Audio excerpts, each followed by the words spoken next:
Hey, Gilbert. On a side note, I listened to our game from Saturday, and I don't think you actually screwed up. You just failed a couple of checks that needed to be. I was more referring to the last session of every campaign we've done.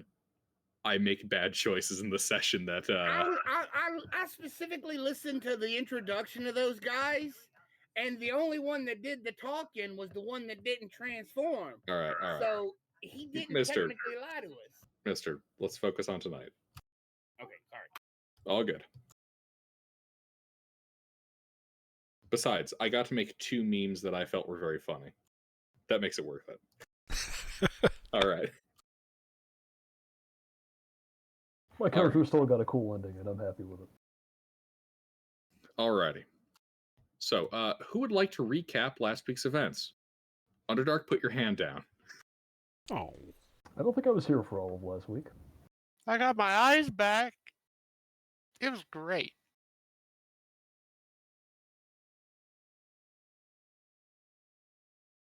I couldn't see anything else, so. Alright, since Can't apparently comment. nobody else took notes, Underdark, I guess you could do the recap. So we finally got those 2 paladins back to the temple and paid to have some people's eyes regrown.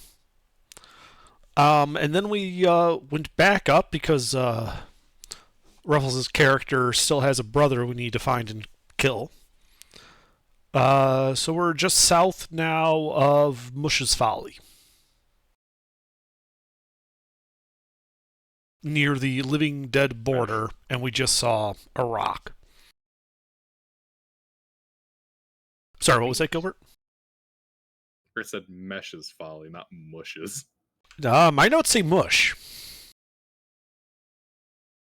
I believe I have just renamed it. Definitely a gnome. Not a gnome. A gnome named Mush? Casts retcon. Here's the proof.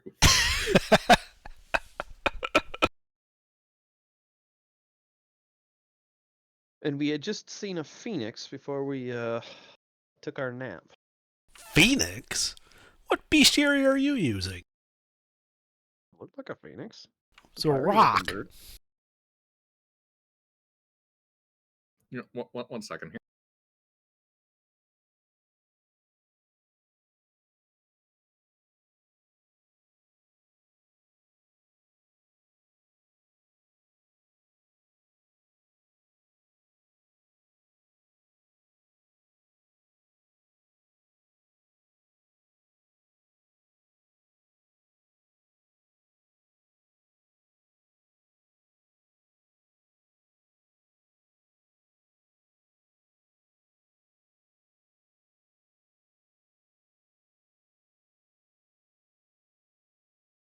Oh, I don't remember that. I remember seeing a rock, not some bird on fire. No, he's getting the 2 images. A phoenix and then what we had seen. Yeah, it had red feathers. That was close enough. So you're saying it wasn't a rock? It was a goddamn.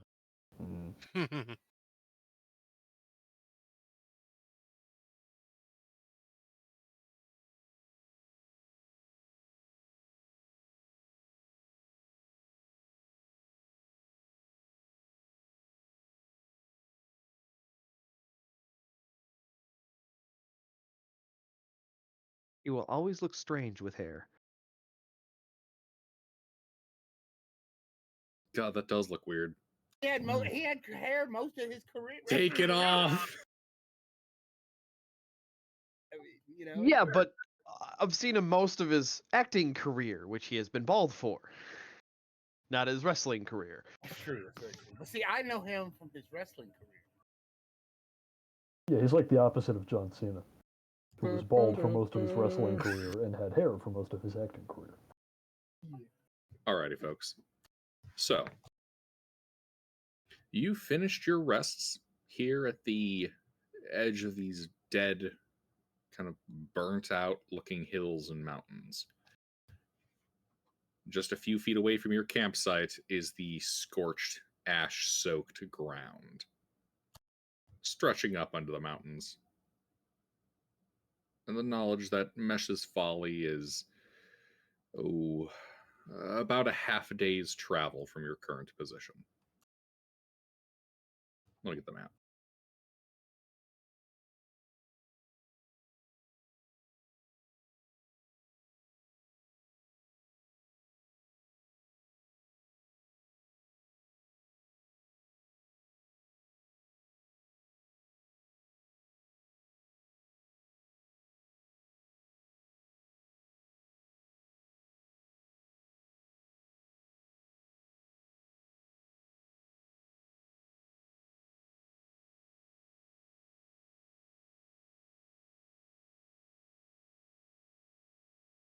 You guys are at the Red X.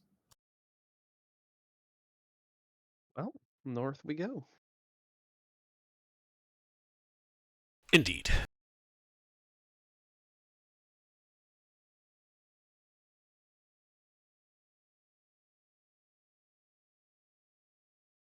All right. You guys begin traveling north up the side of the mountain. And as you kind of crest that particular one, you can see down the hills below. For those of you that have seen a heavy snow filled winter, what looks to be a gray winter landscape. The trees of this forest are caked in ash. So is the ground around you. Do me a favor. What are you guys' passive perceptions? 25. 12. 10. 15. All right. Yeah, so it sounds like at this rate, only Freeman. Freeman? Rurik, update your name. Only Rurik would really be able to see this effectively.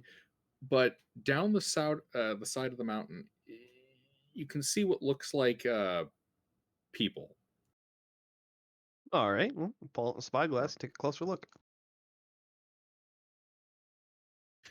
Indeed. You take a peek. And yeah, you do kind of see people shapes.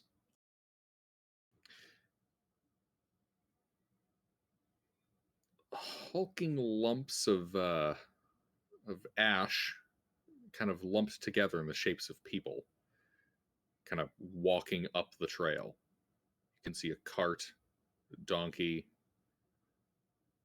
all of them just made out of this ash, standing there on the mountainside. Are they perfectly still? Perfectly still. Okay, so last. All right. Well, start heading towards Mesh's Folly. We'll probably get a little closer and be able to take a closer investigation, but from what I'm gathering, it looks like they're just glassed, so. You guys start heading down the hill. And are you guys taking the path that would lead you right into them, or are you detouring around? I mean, I'm going to sit on top of the wagon and spyglass them the entire time. If they start moving, I'll make mention to slow down. All right.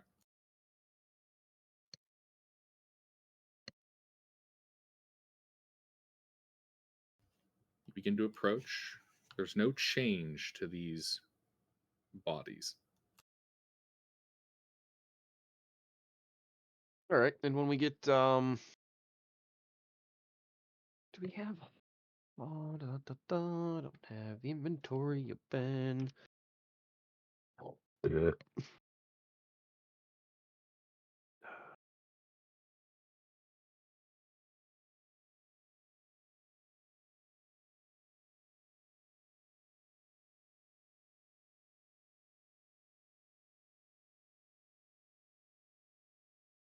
All right.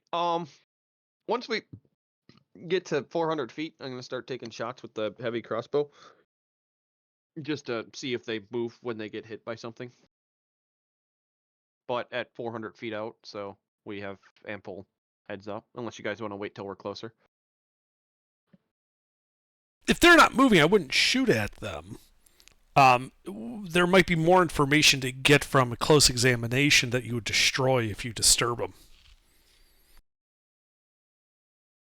Okay.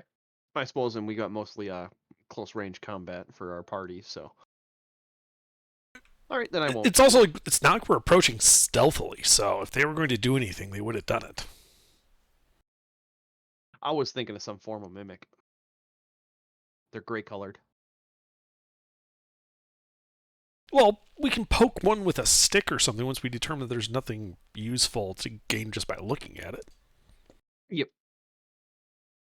All right, then I don't take pot shots. All right. You guys get closer and closer to the caravan of people. No movement on their part. Everything is quiet and still as you approach. You can see now that these bodies, well, you can make out vague features of them, but are completely caked in what looks to be like soot and stone. Frozen whatever activities they were doing at the time of their death.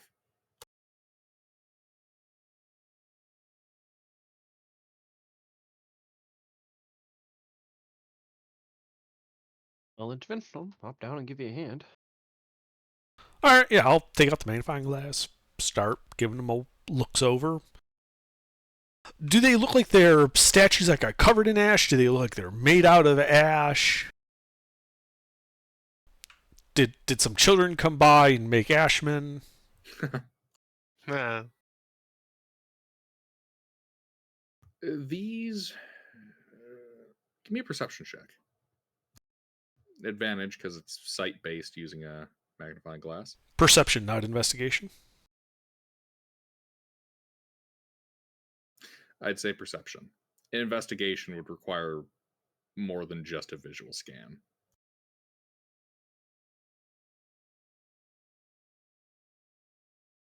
Alrighty. So, these look like they are made out of,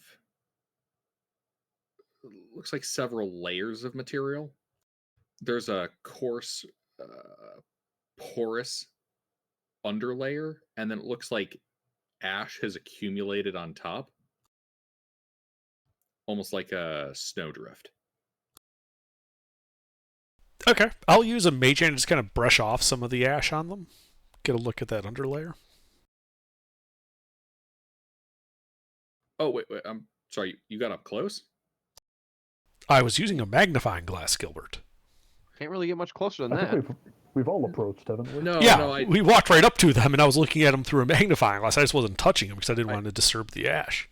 No, I get you now. My brain Heard magnifying rule glass of and three. telescope. Exactly. Yeah. Yeah. Do Using me a magnifying glass favor. through the telescope. Yeah, do me a favor. What is your investigation bonus on top of that +5? On top of the +5? Not like on top. It's a +13. Oh, okay. So your investigation is +13. All right. Yeah, so that would have been a 26. Right. Okay. I'm sorry. Yeah, I thought you were brain fog. Yeah, no worries. Yeah, you look over these. These look like they were petrified, and then ash has settled upon the bodies. A very rough form of petrification, though. Oh, well, that sucks. I guess start digging through the caravan, see if anything survived the Yeah, initial did they- petrification. Like the cart and stuff, did they petrify the items too, or just the people? You go sifting through the cart. It all appears to have been petrified. Huh. That's weird. Even the insides of containers? Mm-hmm. So that has to be some sort of magic then. That can't just be from a volcano. Yeah. I'd like to do a detect magic ritual. Alrighty.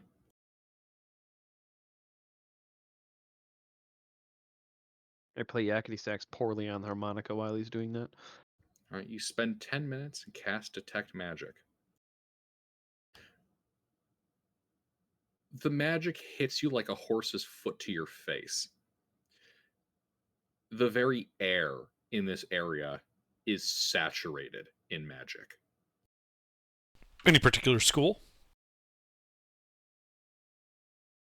No particular school. Well, I should rephrase that. You're detecting most magical schools present. What isn't present? Enchantment and illusion. Oh, that's good.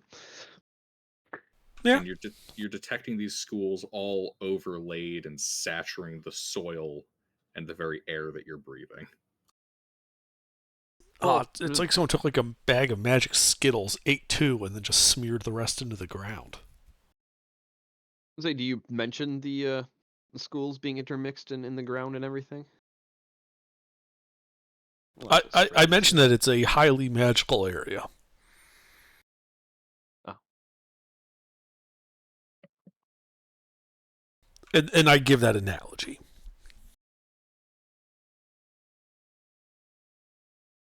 Take a handful of dirt and kind of shuffle it so it spreads really thin in my hand. When he looks at that, what does he see? Like, is every piece of dirt affected, or is this bit of dirt affected by one school, this bit of dirt affected by one school? They each bit of dirt and I should say ash. Each bit of ash in your hand is affected by each of those schools simultaneously. Okay. So it's not a ununiform exposure. That's what I was going for. Yeah, the exposure appears to be uniform. You said that there are several people here. How many that are petrified? 37 people, mixture of ages and I should say, presumably mixture of ages based on some of the short ones. How are they equipped? 12 donkeys, 3 dogs, a cat, and 20 sheep. Okay. For the people, how are they equipped? Let's see. With investigation 26. Yeah. They appear to be dressed like common farming folk. Okay. Is there one that stands out as being kind of in a position of leadership? Yes. Yes, there is one holding what looks to have one point been a staff towards the front of the group, kind of directing them up the slope. Yeah, he's taller than everyone else, and he's got. What happened to the staff? When you say that he appears to have once been holding a staff? That top half is broken off. Is the top half in evidence around the ground? Like it fell off and landed next to him? Yeah, it's currently partly buried in the ash, but you can see it sticking out. Excellent. It's also magical with all those weird schools. Yep. All right. The staff is also petrified, or no? Yes, the staff is also petrified. That's bad. I pick it up and examine it for free, Frogert. Well, yeah, you can see that there's the ash layer on the outside, and then you know what the inside of a petrified tree looks like? Yes. Yeah, the inner core of the staff looks like that, with the outer, like, barky with the outer crust of it looking almost like a gray pumice-like bark. Right. All right. The guy, I'd like to put hands on him and do an identify ritual.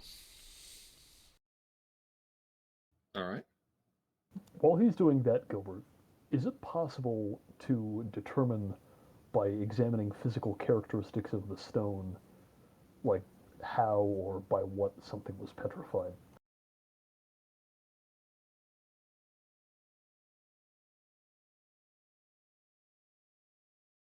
For example, if you were to look at it really closely, could you tell the difference between something that was petrified by a basilisk and by a beholder or something?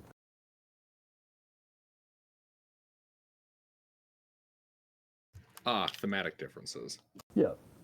Well, I'm talking like minute physical characteristics, something that only somebody very learned would notice. Like an affinity with rocks. Yeah, for example. All right. So I don't know if that would apply, but you guys are looking over. Yeah. Well, Interven's performing that ritual. Give me a stone cunning check if Rourke, if you're doing that. I'm not attempting to Porkchop? use stone cutting. I don't have that. I'm trying to use Arcana. Right. Yeah, you're going to use Arcana. That would work. And Okay. Rourke can make a stone cunning while All right. Interven is prepping. Are you proficient with Arcana, Pork? I am, and I have 18 int. Okay, so you get a +4 mod. Yep. I was gonna say if I use Stone Cunning, I'd have a +9 mod. So if you use Ah. Arcana to give me advantage because you're proficient. Sure. What do you have, 20 wisdom? No, expertise. Because it's Stone Cunning. Right.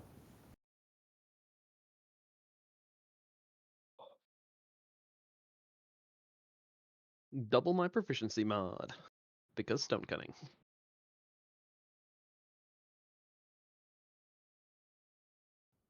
All right. Yeah. So you're looking over that.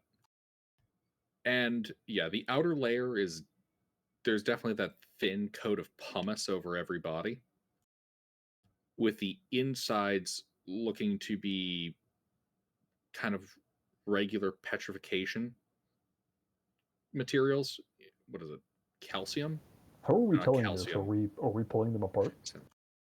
I would say we could pull like parts of the wagons and stuff apart because Yeah. Rurik would refuse from damaging a person. I don't want to do that to a person. Like have them get Yeah. unpetrified and Yeah, they've been like flayed alive because I peeled off all the pumice.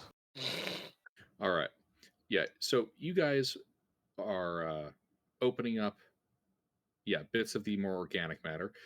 And so, No, we're not. you know what I mean? Like, Yeah. Bits of the Like the less food organic stuff. wooden matter. cart. Yeah. Yeah. Or like a cabbage, that kind of thing. Not So a what you're cabbage. finding is a pretty uniform petrification. The Mhm. most notable factor being that the outer layer is always pumice, with the inner layer being various kinds of uniform depending on the substance.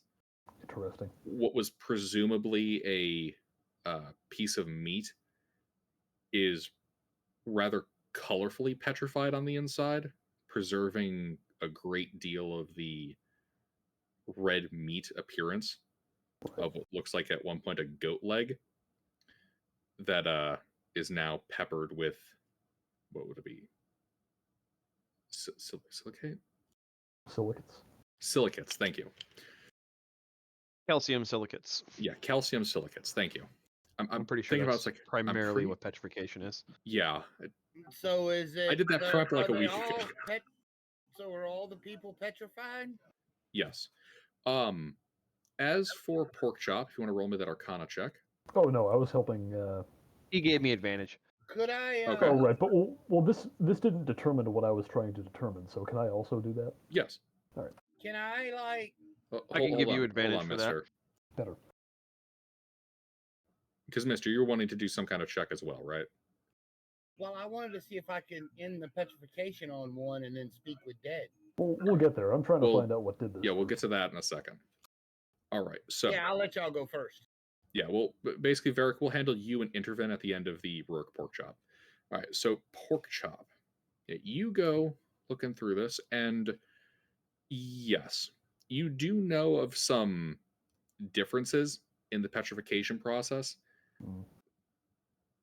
If it were done by a magical effect from, say, a Medusa, Basilisk, or Beholder, there would be more of a striation as the petrification effect would spread across the body. In the case of Medusa and Basilisks, it being an even, uniform petrification spreading from multiple points of the body, with a Beholder's petrification ray causing more of a wave-like ripple effect of petrification around the point of impact.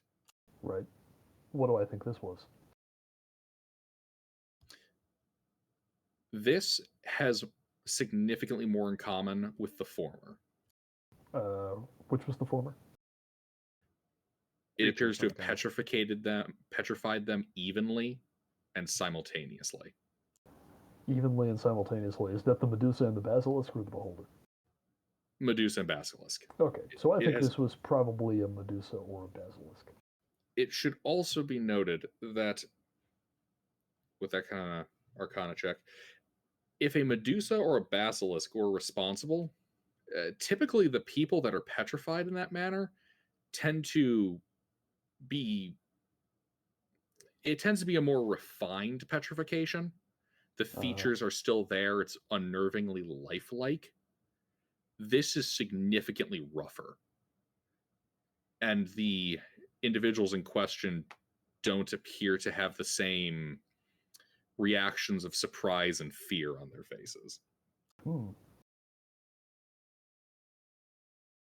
Yeah, well, they don't appear to have been fighting based on their poses. No, they're just walking along in their caravan like they probably do every day. Yeah, and they're not all looking in one direction either, right? They're just sort of Yep. looking about as you would while walking. Yeah, it's kind of coming across as like a magic bomb of some sort. Yeah, so maybe this wasn't a magical creature at all. Just an effect similar to one.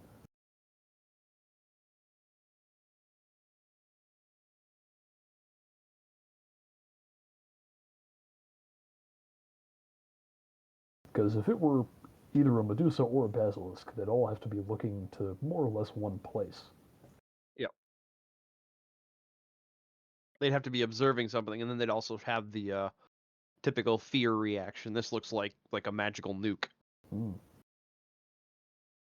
Well, let's see if it is a magical nuke. All right, so Interven. Let me double check identify.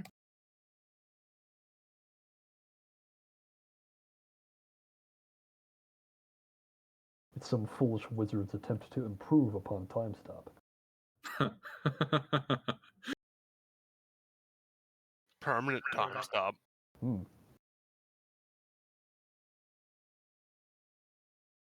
Well, it would be an improved time stop, just not the improvement they were looking for.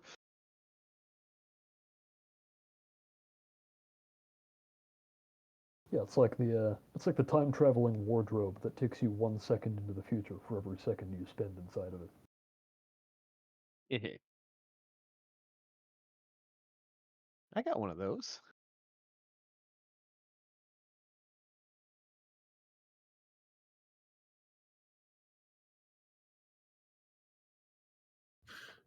Interven. Yep. What caused this effect was wish. Great. Total waste of a wish. It depends on the effect you were going for, I suppose. It might just be a side effect.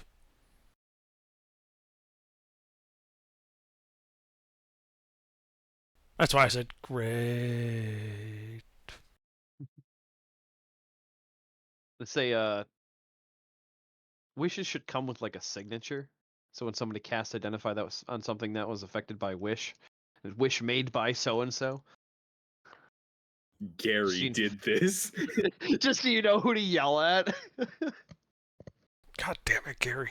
Yeah, wishes are the universe's commit log. I remember I'd like to run git blame on this figure.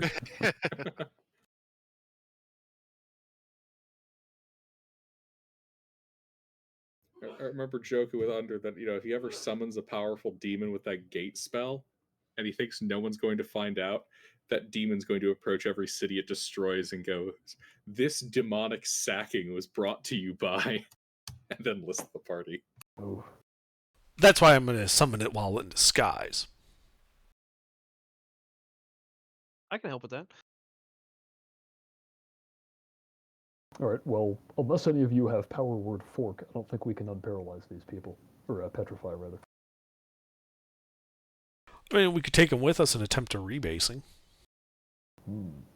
37 of them, though? That's a lot of statues to hold. Nah, up. we just take one. I don't know if there's enough information preserved in the statues for us to accurately determine what they looked like when they were alive. They could have had feathers.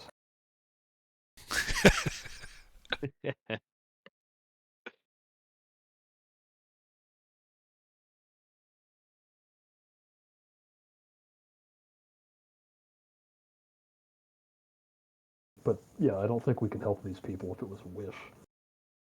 Not at this time. Well, I'll put a pin in the map. I'll tell Father Varric to put a pin in the map. I mean, it's not like they're going anywhere. Hey, at least they're not mimics.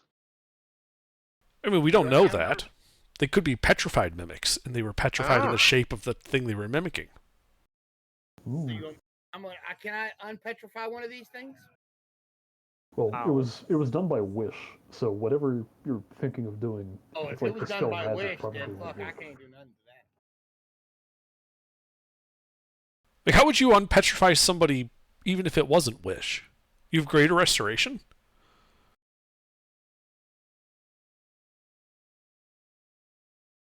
No.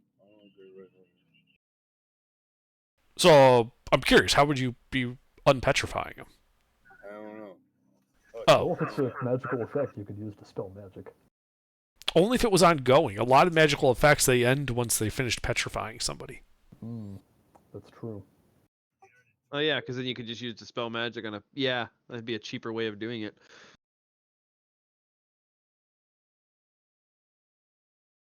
You don't think that dispel magic would work? Well, lesser restoration cures paralysis. Yeah, this is a little bit further along than paralysis. Okay, I'm just saying. Do this. Would speak with dead still work? It has a mouth and it's a corpse. Not a corpse; it's a statue. Oh, well, yeah. I mean, it's one core sample away from being a corpse. Yeah, the only way I can think of that you could dispel this is if somebody used wish to cast true polymorph. Underset a core sample. We'll just dig into it till we find real tissue. And then it Well, no, it's more that if I take a core sample, that guy's probably going to die. Take a core sample of his appendix. Are there are there trees and stuff around here, or is it flat? There are trees. All right. Well, with pork chops and my knowledge, I'm gonna go over to one of them trees and just kind of climb up a little ways and. Now, are these like trees, or are these simply tree-shaped objects? Well, what is a tree? Well, I mean, that gets into graph theory, and we don't really have time for that. Can you have the essence of the tree without the tree itself? Yes, but at that point, it's just a looping graph. If a tree gets petrified in the forest, can you cast dispel magic on it?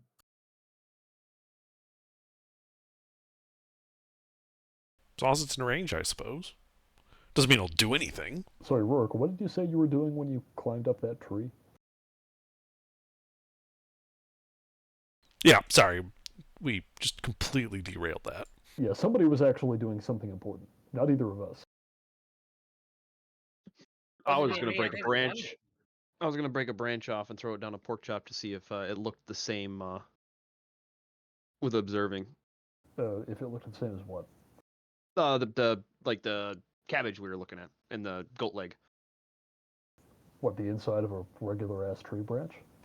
Yeah, and then have Intervent identify on it and see if the tree was affected by wish too. Because then it was one big-ass fucking wish. I mean, I suppose that would become That is what I was clear. getting at. Is the tree petrified or is it living tree? Yeah, I when I assume break this off a is- branch and throw it down a pork chop, what does he and Intervin observe? Well, you find it's quite difficult to break the branch off. Find a twig. Yeah, I was going to go to like an end of a branch and just drop. Using Gilbert, my have you ever weight. touched a tree before? Yes.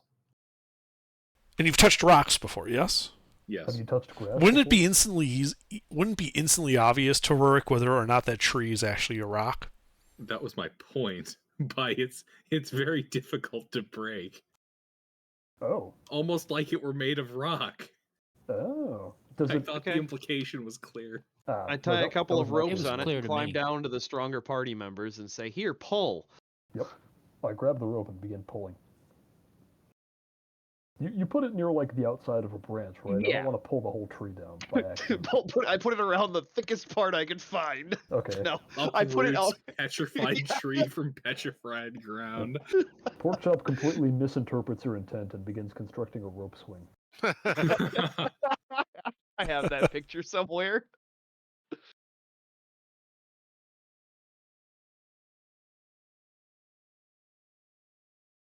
Anyway, yeah, I try to pull off a small piece of Y- branch using the rope. Yeah, you're able to break part of the tree off. Okay, so this tree appears to the naked eye to be an ordinary tree, but upon physical interaction and also breaking, it is revealed to actually be solid and mineral. Correct. Okay, and is the inside of the tree like different? Does it look like wood, or does it look like stone, or petrified wood, or what? It looks like petrified wood. Okay, but only on the inside.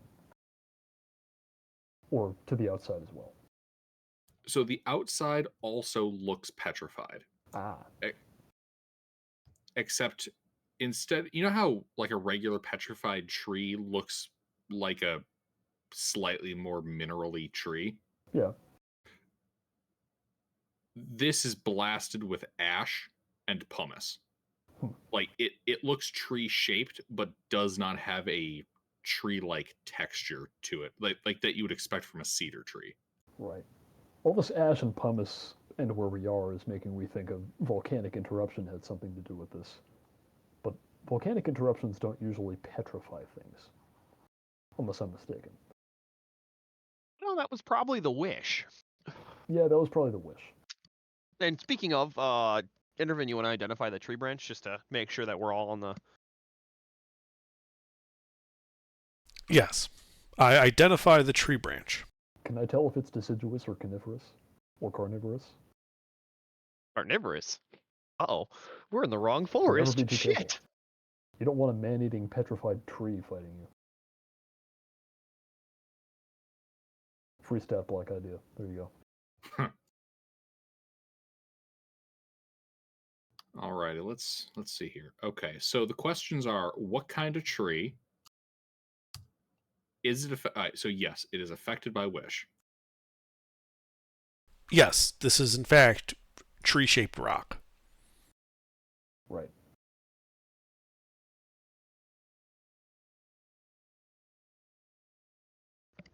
That begs the question: what does a rock-shaped tree look like? A rock-shaped tree? I guess that'd just be a bush, wouldn't it? Yeah. There's a joke in here somewhere about a bush and a rock, but Well, it's not coming together. depends how good you are with hedge trimmers, I suppose. But yeah, you also determine that this is in fact cedar. Ah. Oh, fine. Okay.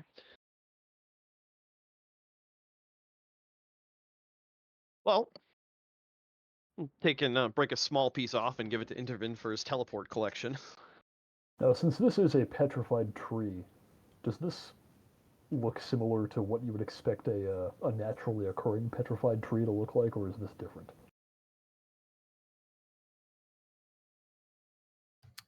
One second.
Huh.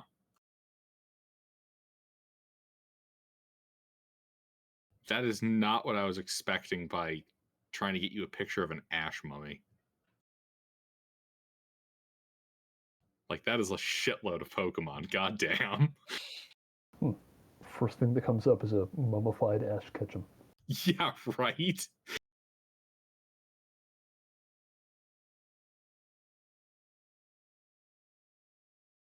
Well, I've seen the people in Pompeii. I know what they look like. Yeah. You're a Pompeii victim. Ah, there we go.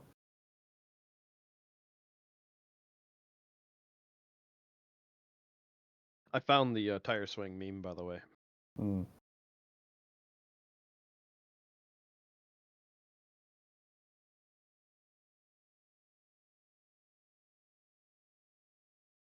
But yeah, basically the outer layers of everything looks almost more like it's, plastered by ash and pumice than it does look like calcification of a tree. You know what I mean?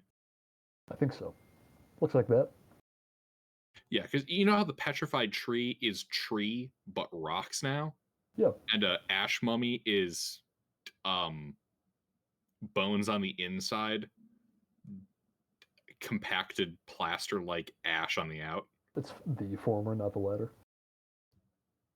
No, it looks like it's been plastered with ash rather than slowly petrified. Okay, so there is, like, actual wood somewhere in there, I think? No. Alright, then I'm confused. Or you're saying the tree has been replaced in its entirety with rock, and it's also plastered with ash. Correct. Okay, so it is actually fossilized and not just mummified, but it is Correct. also covered in ash. Correct. Okay.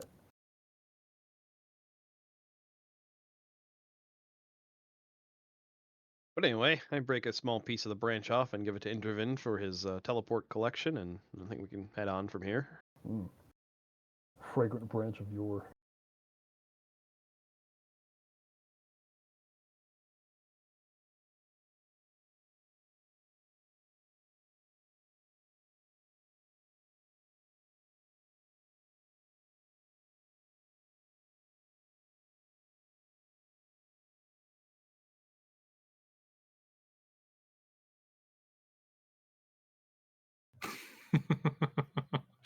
That's fucking great. All right. Sorry, what were you guys doing? Moving on. All right. You guys continue down the mountainside. No, I wanted to talk about petrified wood for a little bit longer. Yeah, let's go. Okay. Indeed. You get down to the hills. You come across a second caravan. By this point, Porkchop has changed into his all khaki outfit with, like, shorts as he's leading the group on the geology tour. He's just going, like, full park ranger mode. Sorry, we see caravan tracks? Another caravan. Or another caravan, okay. No, like, yeah, there's another caravan. Okay, more petrified people? Oh, yeah. Alright. And the wagons, too? Yep. Okay. Can we get into any of the wagons?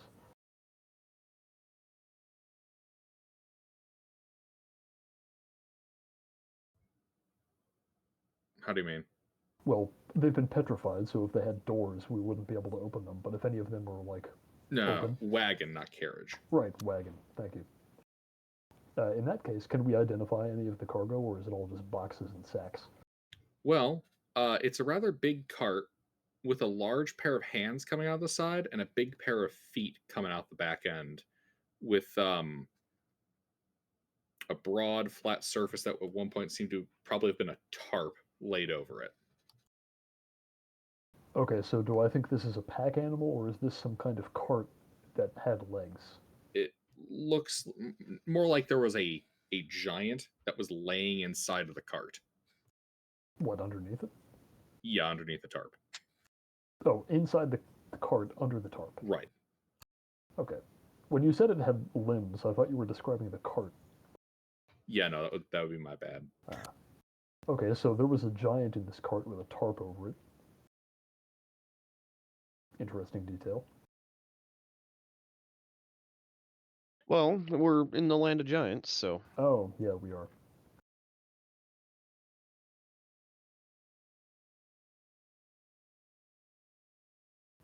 Anything else stick out about these wagons or any of these people? Were they headed the same way as the previous group? Yeah. Okay. that actually brings up a fair point. Everything's petrified.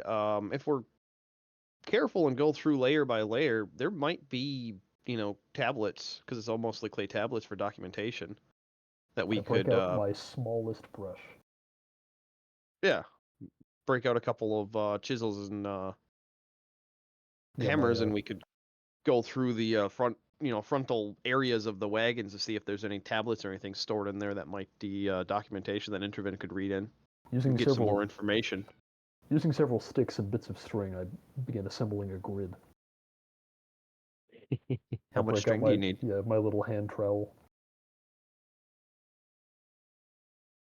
All right. You begin your excavation of the cart. Yes. Well, you cut away some of the cart itself, break through the tarp. You can see the distorted visage of a giant underneath.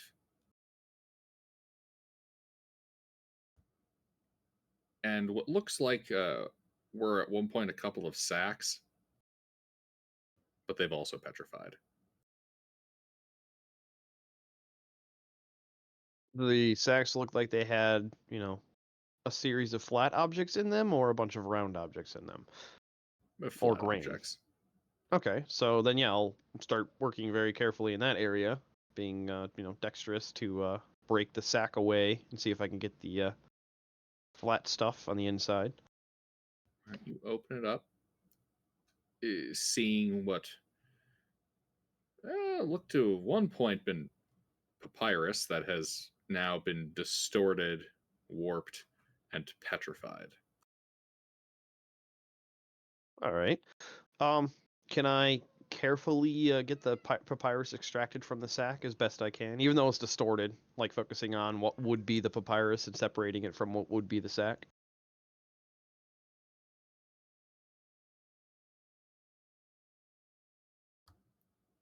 Give me a sleight of hands check.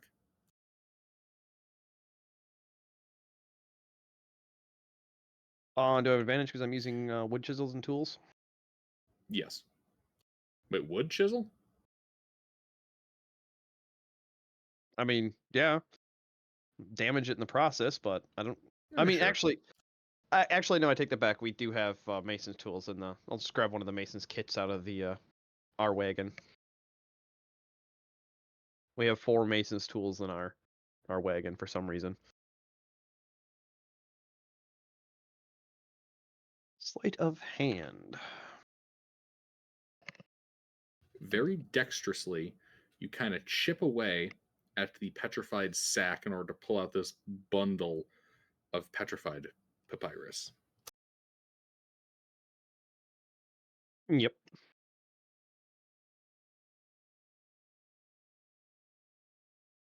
And you said this particular petrification process leaves a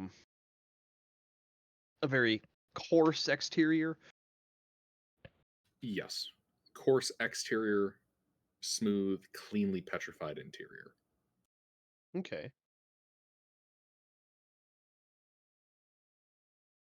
Well, Intervin, then that question would go to you. Do you want me to try cracking the papyrus like along the layers, or do you want to wait and see if we can unpetrify the papyrus?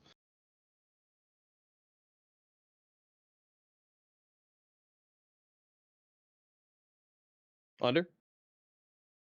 Sorry, I dozed off there. What? I found some papyrus, but it's petrified, so it's kind of unreadable. And I was wondering, do you think we should crack along the layers like you would for like flint? See if we can get to the interior papyrus, or just throw it in the portable or the bag of holding and How thick is it? The like the papyrus, Gilbert. he said it's a bundle, so About an inch and a half.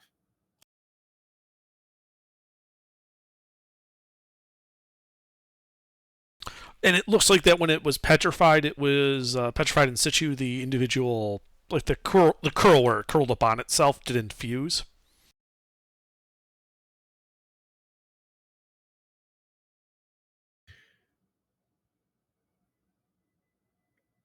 Like if it So was you flexible, you could unfurl it. So it was flexible, and the papers could be kind of like leafed through. It looks like those edges are very roughly petrified. Potentially, the core of this is a clean petrification. It also may not be. You don't really have the data set. Do I think this is like, for lack of a better word, that the resolution is low because it's petrified or because it's like been damaged by the elements? Because the petrification. Okay, so the petrification itself did not preserve enough of the detail. Well, from what we've seen, the exterior is coarse, but the interior is is a more refined petrification. That's why I was saying. Sorry, maybe is crack this like a codex, like a collection of loose papers, or is this a scroll where it's rolled up? Codex. Okay. That's why I was thinking. Crack to the middle with like you would with flint. Yeah, hope you get an even page. That's the only thing I could think to do right now, or just wait until we can. No. You know, Do we have any acid?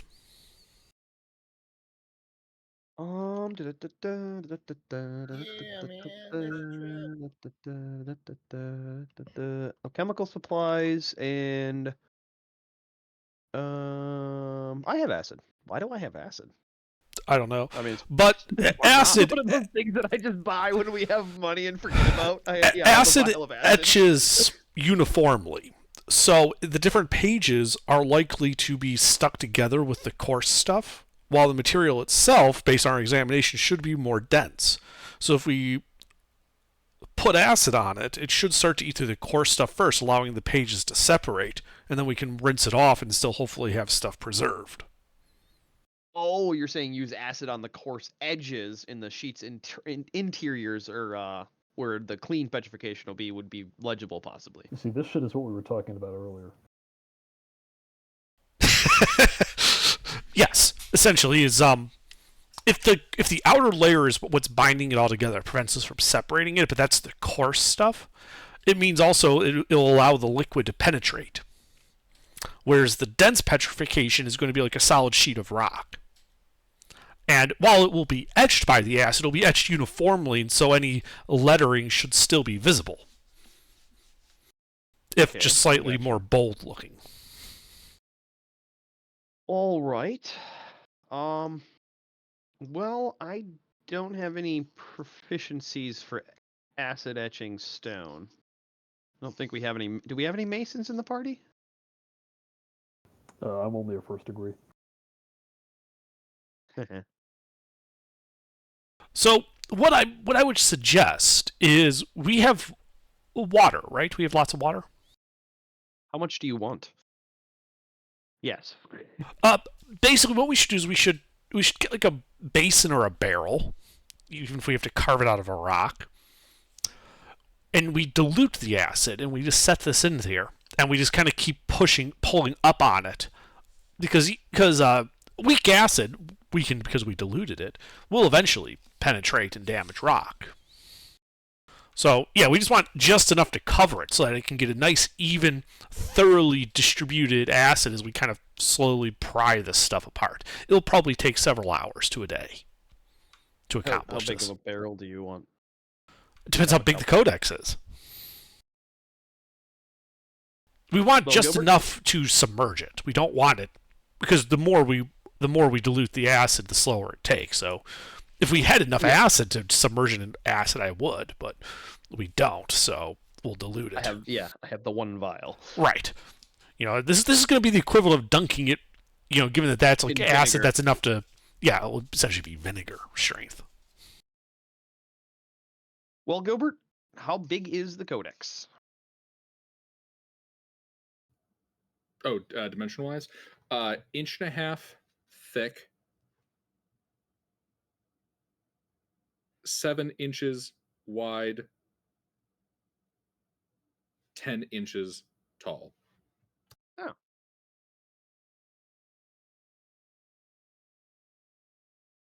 All right, it's about 105 cubic inches. Yeah, so that's Probably fill one of the that's about a gallon and a half. yeah, we would fill one want. of the 20 gallons to the bottom. Or Yeah. even I could cut a 50-gallon barrel and just make a shallow pan. That'd be perfect. Yeah, cut a 50-gallon because that would easily fit in the base of a 50-gallon barrel. Just cut one of the tops off so it's a shallow pan because I have one that's full of water, but I have a whole bunch of empty 20 gallons, so we don't waste the water dumping it out. Yep. I love this D&D group. And Why then do you have 40 gallons or 40 20-gallon barrels? Well, you never know.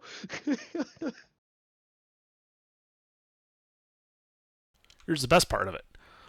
We'll line the inside with lead. Oh yeah, you still got some of that left. And that way the weak acid won't just seep into the wood. Yep. All right. Well, we get to constructing and fabricating, Gilbert. Alrighty. I'm not wasting a fabricate on this. You can cut it by hand. No, I don't mean using the fabricate spell. I mean just the fabrication process.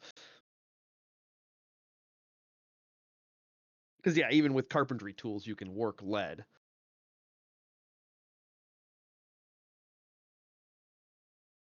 I might need, the occasional firebolt to solder the lead together, but that's it. Mm-hmm. By the way, con save. How much do they know about lead? They don't. They've been drinking lead as a sweetener in their wine the entire campaign. Yay. Yep. Rurik's alignment slowly shifting. Heavy metal poisoning. Amusingly enough, the one that it will likely fuck up the most long term is Interven because of his He's much the longer oldest. lifespan. Yeah, he's the oldest. And I think he's the oldest. He's an elf. Anyway, so yeah, we spend a little bit of time making a acid pan Indeed. and then diluting the acid in as little water as possible to fully submerge it, and then I guess I'll fabricate a cover and nail it shut and let it sit for a while. Well, yeah, we need to check it every 10 minutes or so. That's a perfect job for an apprentice. Oh, there you go. Apprentice, hop on the wagon with all the barrels. Which one? Well, we only have one wagon, I thought. Which apprentice? Oh, this is a job for Amtar. How old is your apprentice that you're having work with acid and lead? 6 or 7? Just checking. Oh, no, it's fine. Amtar. I got Hey, well, he's somewhere. also drinking the wine, too. I mean, he's getting lead. AGR, his apprenti, both Isha and Amtar, are He's 7.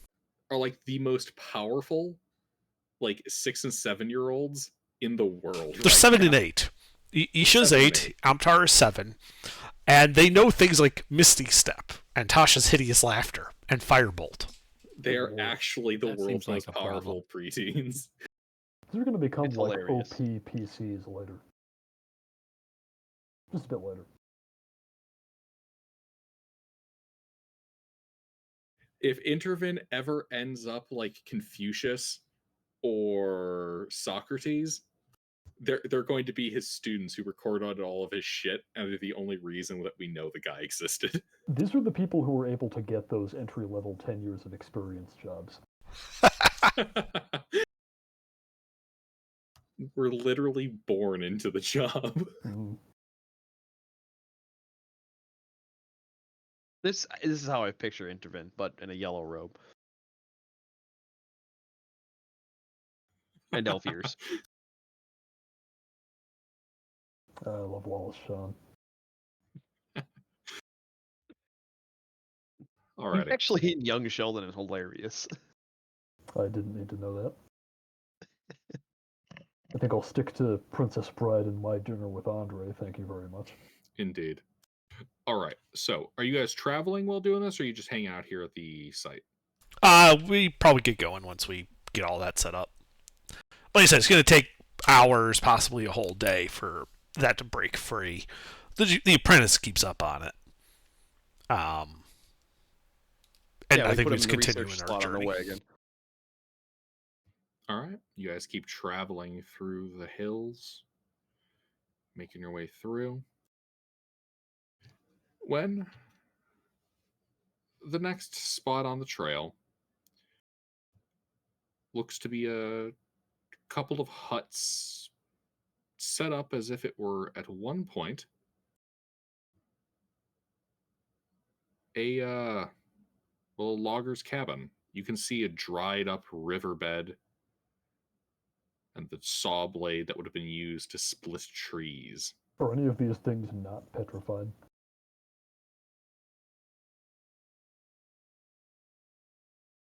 Well, I think the further we go this direction, Well, the saw blade, Okay, well, the saw blade That's is just- already mineral.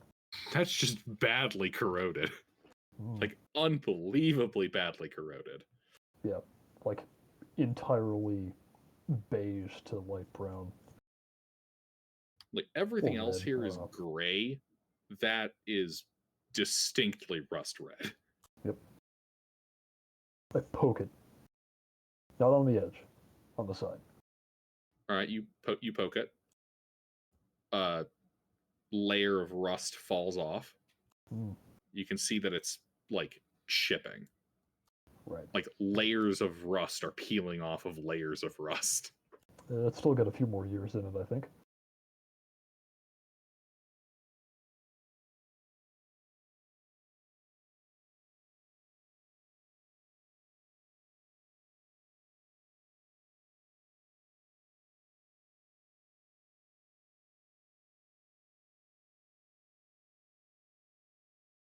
but I think as we continue north, everything is going to be petrified by whatever wish spell happened. I'd say I'll keep my eye out for anything that's not petrified, because that would be a very interesting item to observe. Well, all right. Yeah, you guys continue. And as you crest another hill, you can see down the hillside, kind of in a natural valley, a town, very similar petrified effect. And your first bits of green that you've seen for most of your day looks like small fungal plants have been set up in troughs around a number of these buildings. The Above existence of ground. life standing in rather stark contrast to the sterile stone land surrounding. Right, sorry, what are the buildings made of? Stone. Okay. But the mushrooms appear to not be paralyzed. Petrified. I keep saying that. Indeed, they are vibrant and colorful. You can see plants growing near them in troughs with brown soil, Wow. and a few people attending to them. Living people. Yep, living people dressed in plain brown robes, kind of decorated with bits of greenery. All right, who's the talker? We want this to go well. We're getting to where Nash's Folly would be, correct? Nash's Folly? Mesh's Folly.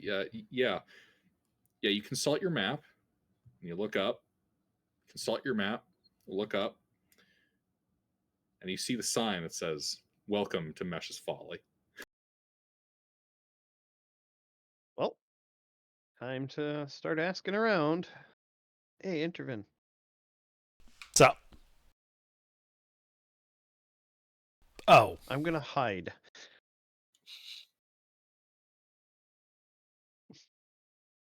let's go talk to the nice rural rock town folk. Hmm. What? Are they urban rock town folk? They're not petrified. I They're know. just, they're just They're- dudes. Their It's- town it- is made they're from still- rock. Yes. Yeah, they're living in Ah. rock houses. Yeah. Oh, okay. In a rocky set of terrain. They are, in Rock fact, City. rock town folk. Okay. I had to make certain that we weren't having a misunderstanding of what you thought the people themselves were physically composed of.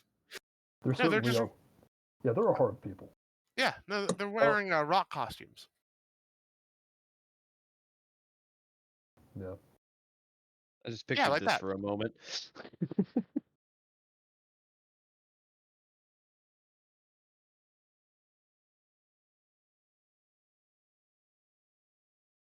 Yeah, so does anything happen when we just, like, walk into town?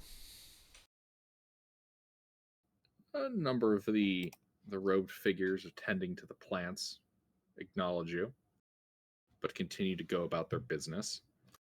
You can see they are casting spells, producing water into barrels, and feeding Oh, it to the plants. I know what these people are, and it explains why there's living vegetation. Moisture farmers? No, they're druids. Mm. Gross. Well, I'm hiding in a barrel, which I would have done before we got into town. I hope you picked the barrel wisely. Well, we conveniently made one that's, got a whole top missing from it. Hmm. So I just flipped that one over and slid up Straps inside on of it. it. Cut some holes in Well, it. I just like, why were they close? Yeah, in common, and greetings. One of the druids looks over to you. Ah, hello, travelers. What brings you to our humble folly today? Some bad business, I'm afraid. We're on the trail of a fugitive. A fugitive. Yes. That's concerning. And you believe they've fled to our community?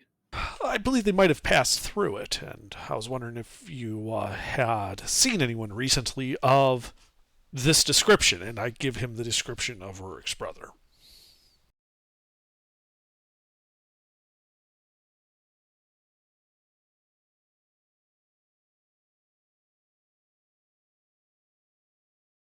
As you describe him, you see the druid kind of stiffen. No, we haven't seen anyone like that. Why are you lying to me?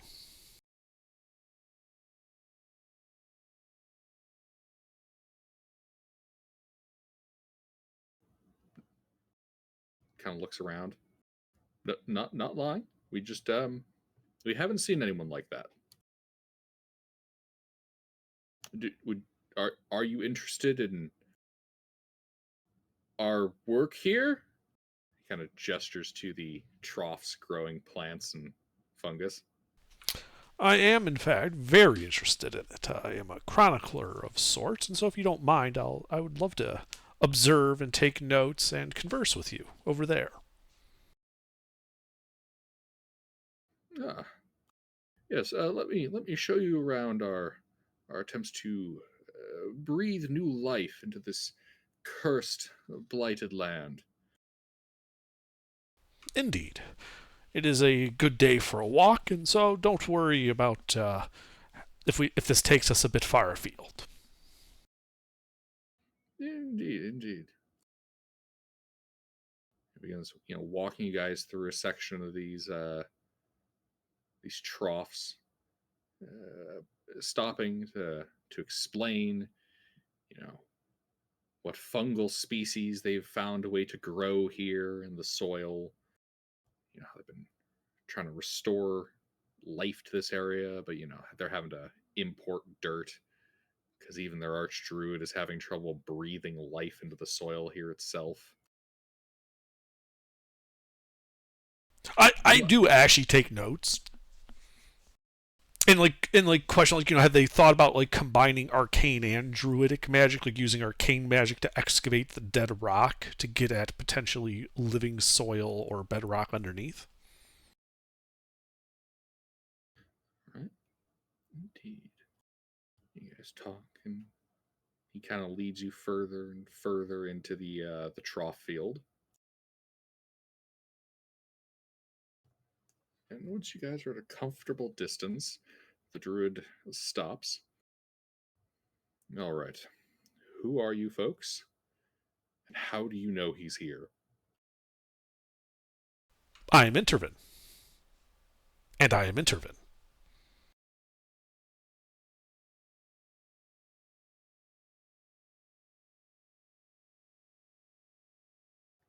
Unfortunately, we're a little out of the gossip circles here. I have no idea who you are. That's He does unfortunate. things. It's what he does. I am a wizard of some repute that has been traveling and dealing with some of the rather nasty business going on down south. And war is war. But Rurik's brother, insert name here, has Castiel, yes, has crossed our paths on several occasions on the sites of rather disturbing atrocities involving necromancy and other affronts to nature and the gods. We have been tasked by people on both sides of this conflict with seeing to it that his rather disruptive presence is ceased.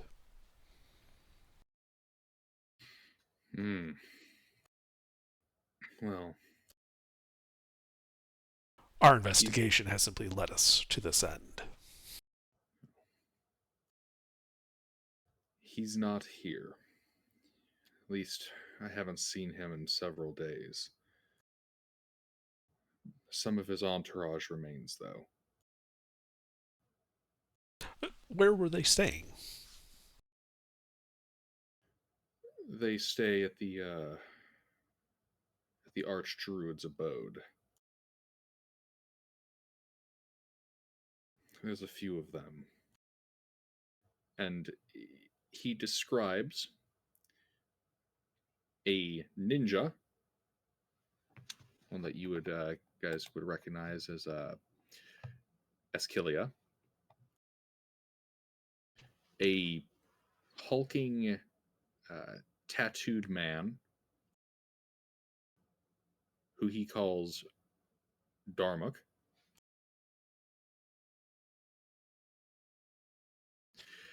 and a rather ugly gargoyle looking man, kind of hunched over and aged.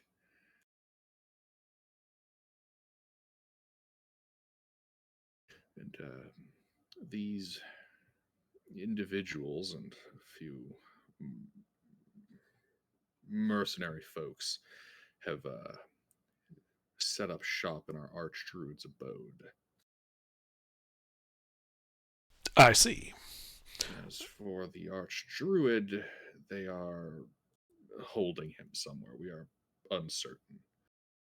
Somewhere other than in town, or just somewhere in town you're not certain of? We are uncertain. The last time we tried to deal with their presence, well, we've lost several proficient druids. I understand. I'm not asking you to put yourselves in further danger. That's what we're here for. Have they been staying in town consistently, or have they been using this as a base while they do expeditions deeper into the cursed area? They have been launching expeditions, but I feel they're up to something else in that structure. We see less and less of the bald hunchback. I see. But of the three, he seems to speak for Castiel when it comes to his operations here.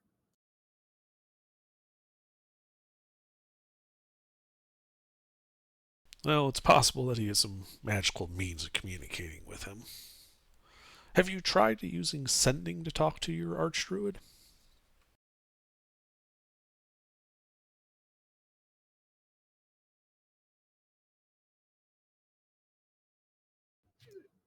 Unfortunately, sending is not a spell people of my schooling can learn.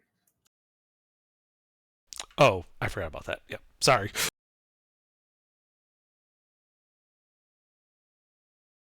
Well, what's his name? I happen to know sending.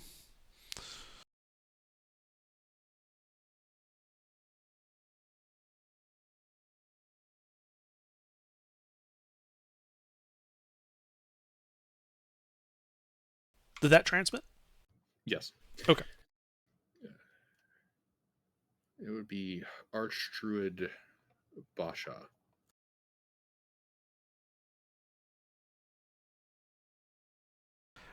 And do you happen to have anything of his personal effects or the like? No. No, I do not.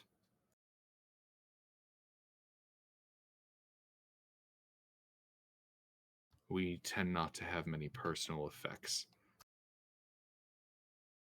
We're druids of the land. We try not to develop strong attachments to objects.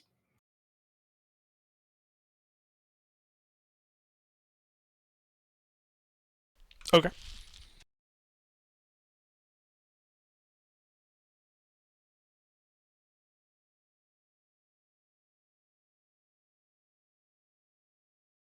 Well, I think it's obvious then that the first thing we're going to do is need to deal with his retinue. Preferably taking them alive so we can interrogate them. Failing that, we'll interrogate them anyway. Oh, shoot. Under, did I give you the name of the bald dude? Nope. Okay, good.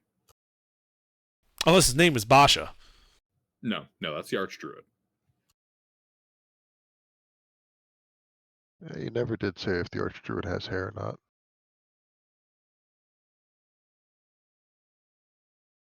Alright, so I split that up there. There's the Archdruid, Esquilia, Darmok, and that balding hunchback. And Jalad. All right. One more question. Oh, fuck, you're right. That's the number. Yeah, you were saying that. I'm like, wait a minute, is Gilbert making a Star Trek reference here? I don't know. Not intentionally. That name just keeps ending up in everything I do.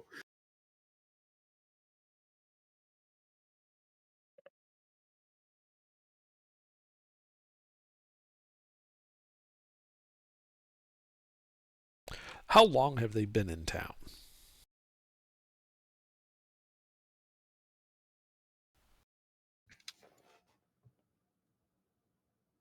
Four months. Okay.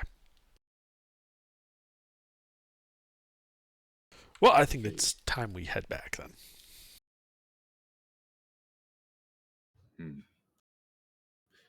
And he begins kind of leading you around a circuitous route through more of these troughs with various plant growths.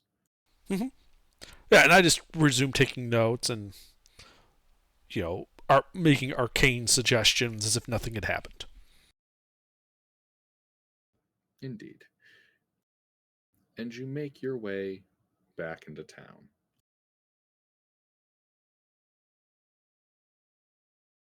Has anything happened to the party while we were gone?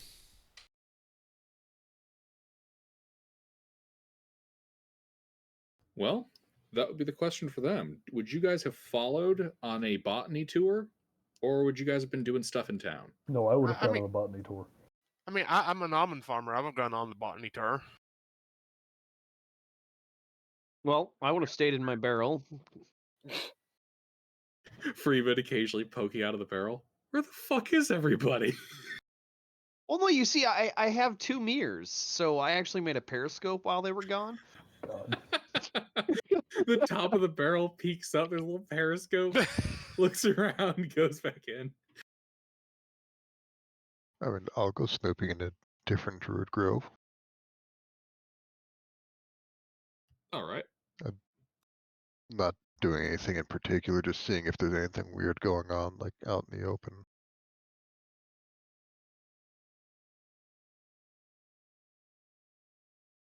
Well, the druids are polite to you. A bit on edge, but polite.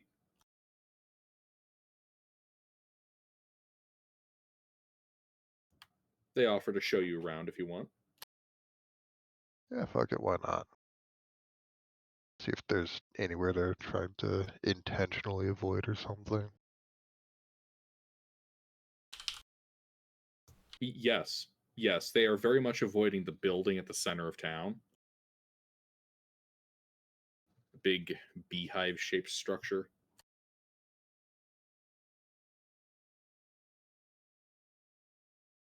Interesting. You know, they show you their granary, some of the wildlife that they have been trying to find a way to get to live in this area. It's mostly bugs and worms.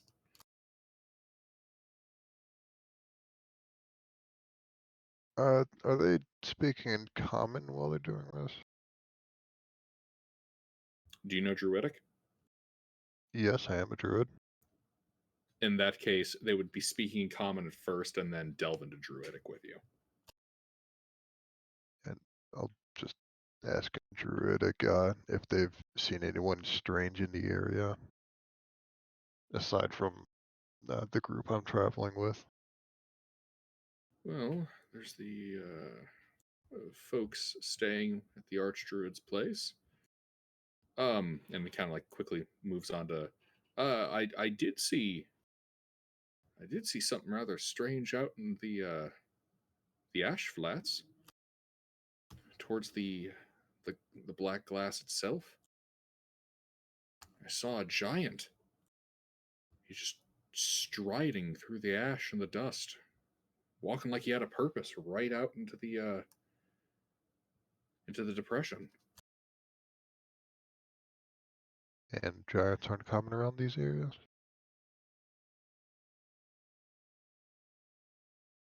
No, the only one around here who might have seen a giant in living memory would be our archdruid. Is the big beehive looking place his then? Mm-hmm. Although, I don't know if you'll be able to find him there. We haven't seen him in a while. I'm sure he's quite busy. I'd have to go somewhere else if I were looking for him, but And with a rather dire tone, I would recommend avoiding the central structure. I'll keep that in mind. Thank you. And with that, she goes off to attend to the dirt full of worms and ants. Yeah. All right. If the tour's over, I'll just wait back by where we all broke up and wait for the rest of the party to reassemble.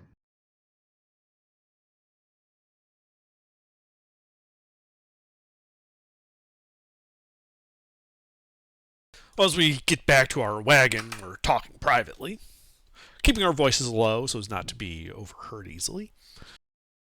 Right, so we're gonna take these guys, yeah? No one's got any problems with that? With which? The druids? No, The retinue. And, Castiel's rest... entourage that's in town. Oh, yeah, we can take them. And also rescuing the Archdruid. Yeah, of course. We Okay. have gathered the Archdruid is being held somewhere else, and the entourage is being held in the big beehive-looking building in the center. It'll be impossible to miss. It'll be impossible to miss, you say, looking down the main street to its front doors. On the way back, I would have asked about the guy. Oh, by the way, what's your name? I never got that.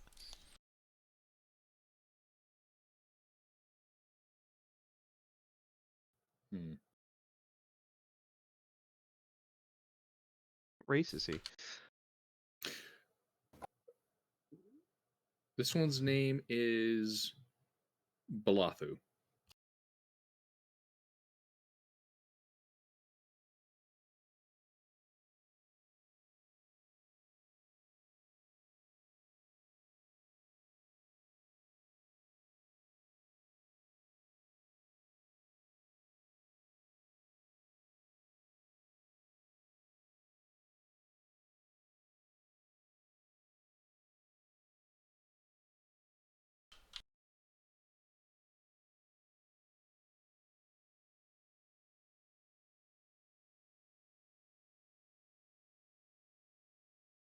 Does that transmit?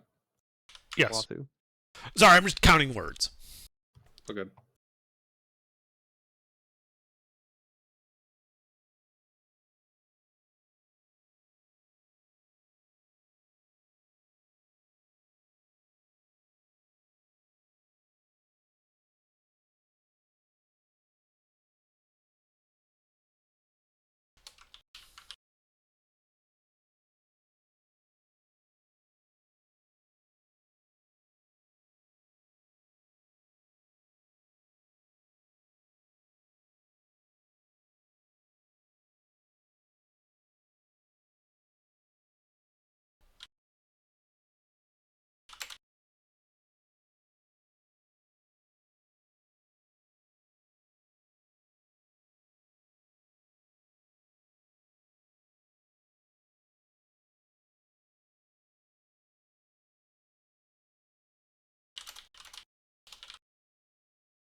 All right, so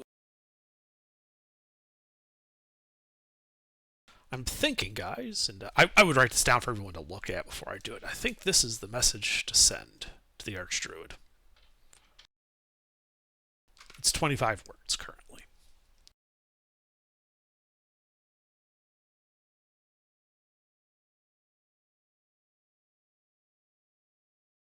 It looks pretty good to me. Yeah, sounds good.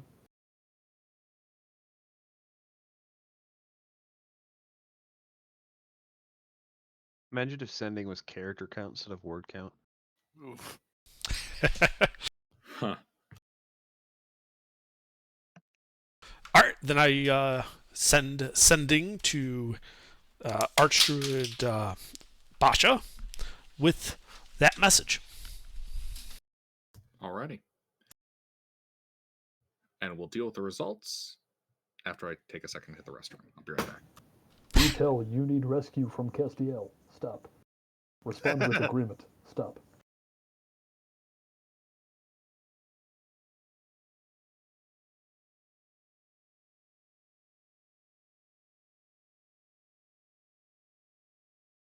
You are invited to the rescue party. RSVP. Well, the funny thing is the material component for sending is a short piece of fine copper wire. Oh, man.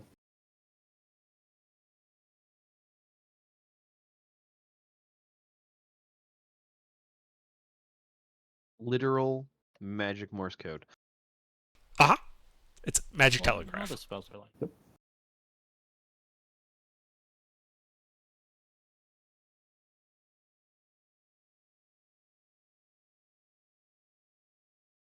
I actually recently learned how Fireball in D&D got its name.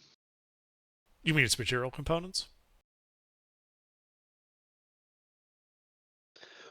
Well, that and the alcoholic beverage, the cinnamon whiskey known as Oh, Fireball. oh.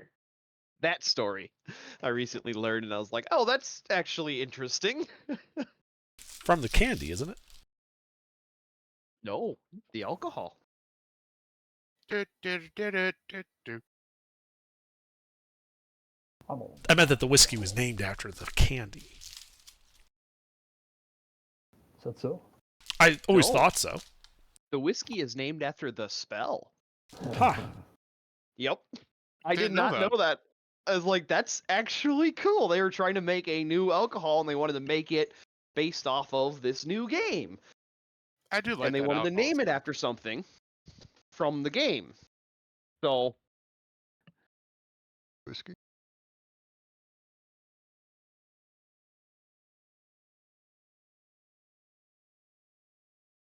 Wait, so you're saying the liquor is named after the spell? yes.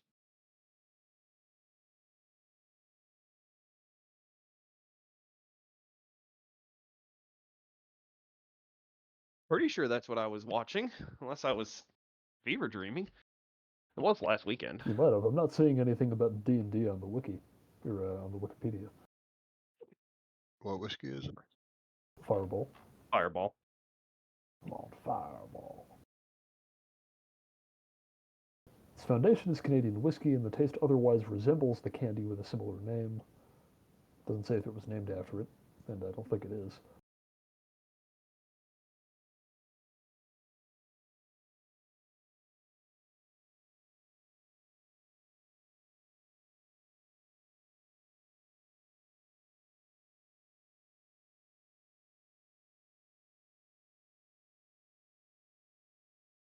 Atomic fireballs have been adopted by flight controllers in NASA's Mission Control as the console candy of choice.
All right, I'm back.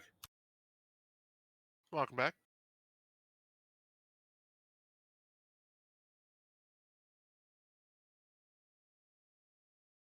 All right. So you send that sending message and receive no response. Of course. All right. Nillis, time to scry. All right. Bring out the scry on the Archdruid. Yep. I bring out the TV. We didn't have anything that would make this easier, did it? No. Uh, The Archdruid's ways.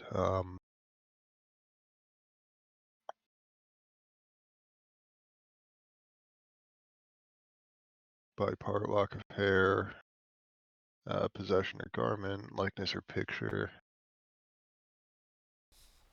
No, we don't got anything. We got his name. Yeah. So,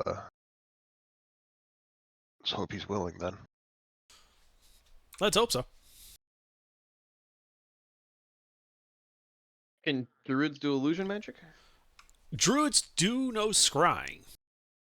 Well, no, the druids, could they make a form of him of some sort? They can maybe make something of him out of dirt, but they don't have like magic for that typically. What, Yeah, druids? druidic way, something on the druid spell list that would allow them to create a likeness of something. They get sub-illusion spells, I think. They get, They might. not the lower level ones. It also depends on what he's got prepared today. Yeah. It's more, scrying is on the druid spell list, so he should be able to recognize, hopefully, what I meant by, scrying. And so he should know that, if he received it and was simply unable to respond, he hopefully won't resist.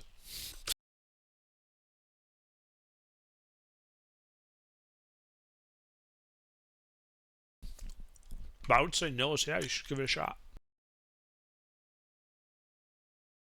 Alright, scrying away. Yeah, druids don't have any illusion spells, at least up to 5th level apparently.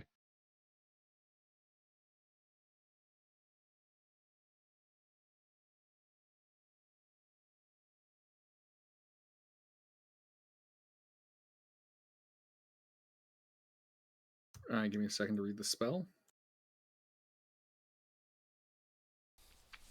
The critical thing for us is the last part of that first paragraph. If a target knows you're casting the spell, it can fail the wisdom save voluntarily, if it wants to be observed. Otherwise, he probably has the +5 save modifier for secondhand knowledge.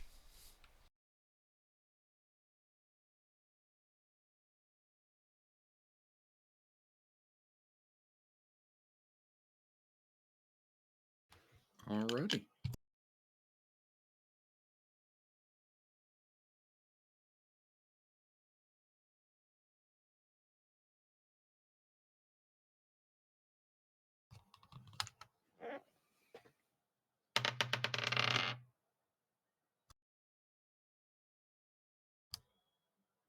What's your DC? 17. Holy shit. What, did he roll a 2 and fail? Your scrying eye appears in a rather dark room. Let's see. Does scrying give you dark vision? Um, How does it? Yeah. How does it affect the senses? You can see and hear through the sensor as if you were there. Okay. So it should you- probably have the yeah. same senses as Nihilus. and drow do have dark vision. Mm-hmm.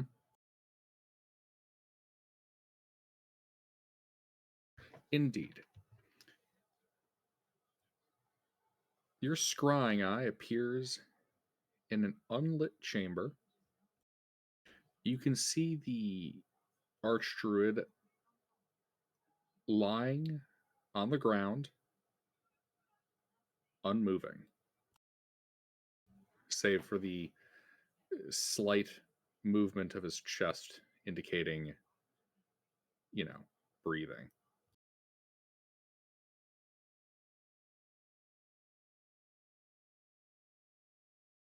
He hide down at all? Gagged? Like, does it look like he's being held prisoner? No, not restrained in any way. But he's on the ground, like not in a bed. It does not look like it's nice quarters. Actually, as you look around, the room is rather empty. Does it appear subterranean? Yeah, it does. All right. Well, guys, I'm thinking in and out 5-minute adventure. I've heard this one before. You think it's gonna take 5 minutes? If it Um, only takes 5 minutes, we fucked up. so I'm thinking we just teleport right into that cell next to him. Fuck it, why not? All right. Rick, are you coming, or are you still gonna hide in your barrel?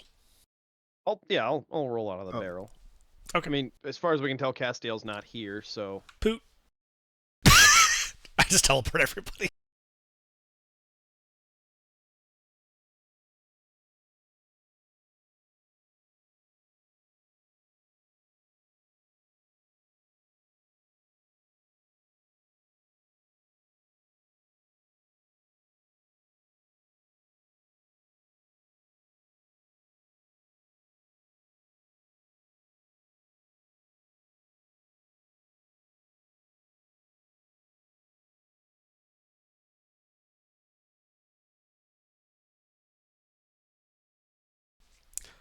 Gilbert, Yes? did you hear this? No, I haven't heard you say. I said teleporting everyone there. Oh, okay. You teleport in.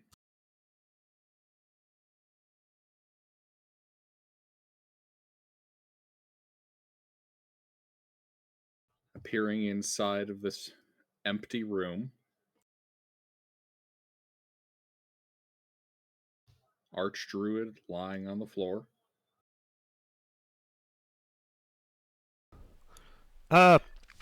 Varric, maybe you should check him out, make sure he's not, dying.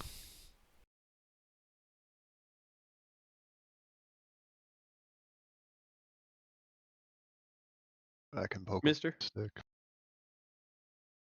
Mister, What? medical emergency. Here, what do we need? Unconscious man. Oh, okay. Well, I guess your wounds on. Okay. I guess I should have worded that better.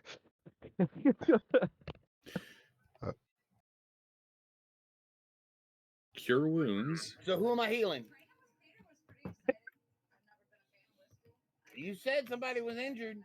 No, we said somebody was unconscious. Oh, is he unconscious because he was injured, or We unconscious? We we don't might have know. just been taking a nap. We don't know. Can I use smelling salts and wake him up? Like a I'll just go over medicine and poke him with a stick. check? I don't know what that is. Right? Yes, Gilbert. There Yep. was a lot of talking over each other. What? Can I use make a medicine check to see how if he is give him a once over? Sure, give me a medicine check. Anyone else doing anything while he looks over this guy? Just taking a look Door. around. Yeah, is there like a bottle of water or like a bucket of water nearby? No. The room is No. totally empty. I'm going to go poke the Wow, Archdruid with dicks. a stick and see if he wakes up. Okay, you gotta poke him. Alright, anyone else doing anything right now? Checking the door. What door? There's no door in here. There's no door in here. Check for an entry then. Alright, so you're gonna make an investigation check.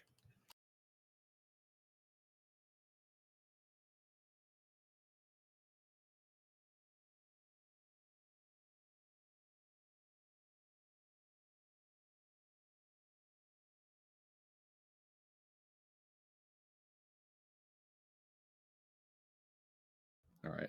And Intervin, you said you're looking around the room? Yes. I give me an investigation check. Anybody else doing anything as you guys have now entered the room? Not We're me. talking immediate first thing you guys do. I walk in and examine my surroundings. Okay. Well, we'll go down the line then. Father Varric, the man is unconscious. Cause unknown. No injuries or nothing I can see. Well, there are injuries, but they look pretty well healed. Rourke. That's a 11 on your investigation? Yeah. There's no doors. Intervene. Yeah, there's definitely no doors. Guys, there are numbers above 5, you know. I got a 6. And so I need, you know what? Did We'll use the Inish for this. Do me a favor, guys. Roll Inish. Gilbert, did poking the archer with a stick have any results? No. Alright, looks like we're gonna need a bigger stick.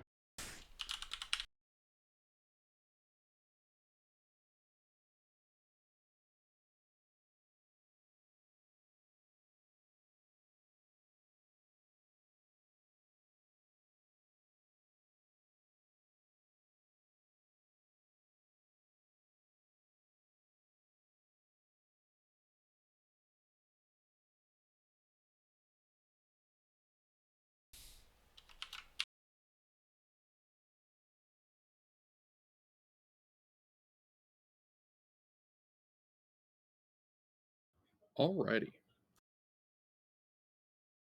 So. Oh, you still rolling, Intervene? Nope. Oh wait, Okay. do we still have the champion with us? Yeah. Nope. Okay, nope. No? There were 7 of us. Teleport is 8 people. For a rescue mission, we must have a slot for the hostage to come back with us. So we left the 2 apprenti and the champion with the cart. Okay. All right. I feel bad for them druids. All right. Well, you guys have done some shit. And I need a Constitution saving throw from everybody. Is this against charm? Nope. What is Also, Is it Rourke, against sleep? yes. Rourke, Immune. you're at advantage. I'm also immune to sleep. All right. Do I know why I'm at advantage?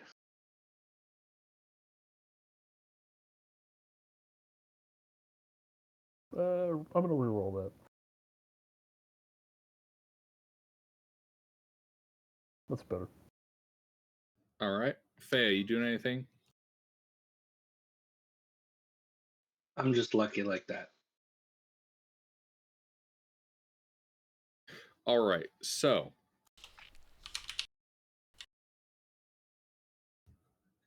those of you who had to roll are all feeling a little woozy and lightheaded. Rourke, you think this is, given your knowledge, you think some kind of inhalation poison as you fall unconscious. Hey,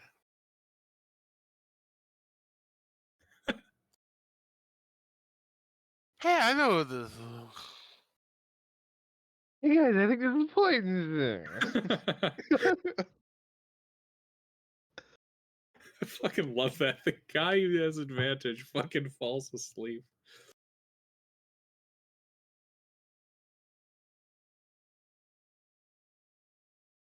All right. That's a niche 0. Thea. What are you doing?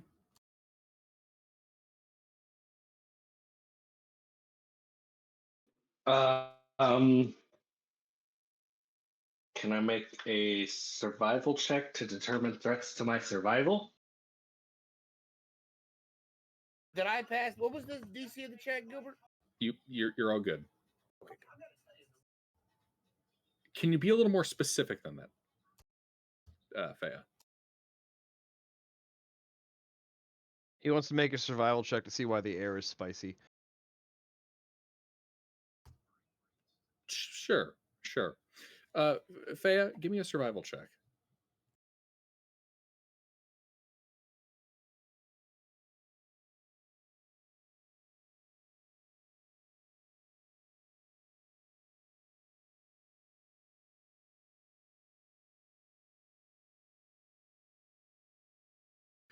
All right.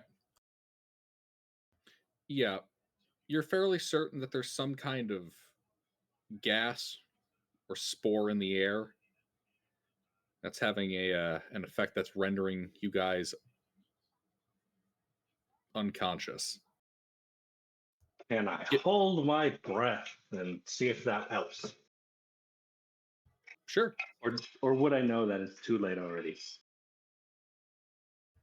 I mean, with that kind of survival, you think holding your breath would probably be fairly helpful because it means you're not, introducing more gas into your lungs.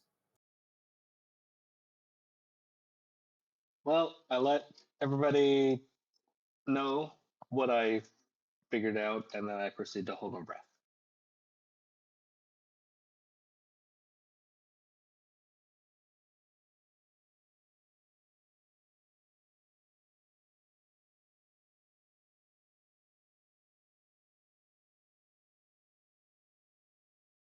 I mean, can I do anything else, like see if there's a source, or is that just it?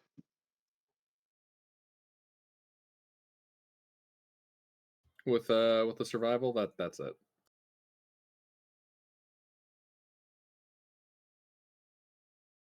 Anything else you want to do? I mean, was that my action? Can I do anything else?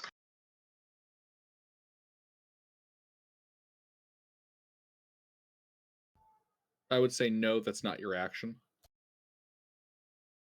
You're simply thinking based off the information you have and then acting on it. All right. Try to locate a source.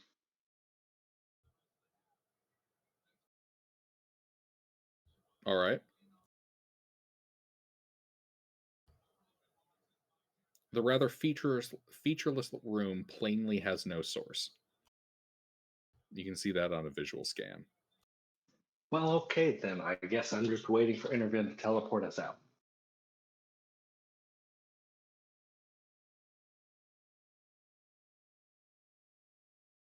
He's still up, right? Yes, I am immune to sleep. Then yes. Fortunately for you all. Rourke? Can I snore a little? All right. Faradul? Can I do anything? I pick up Rorik. All right. Varric?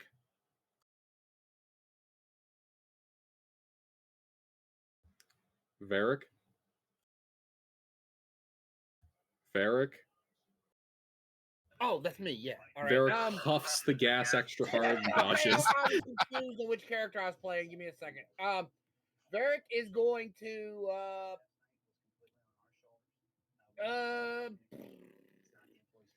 is the guy still unconscious?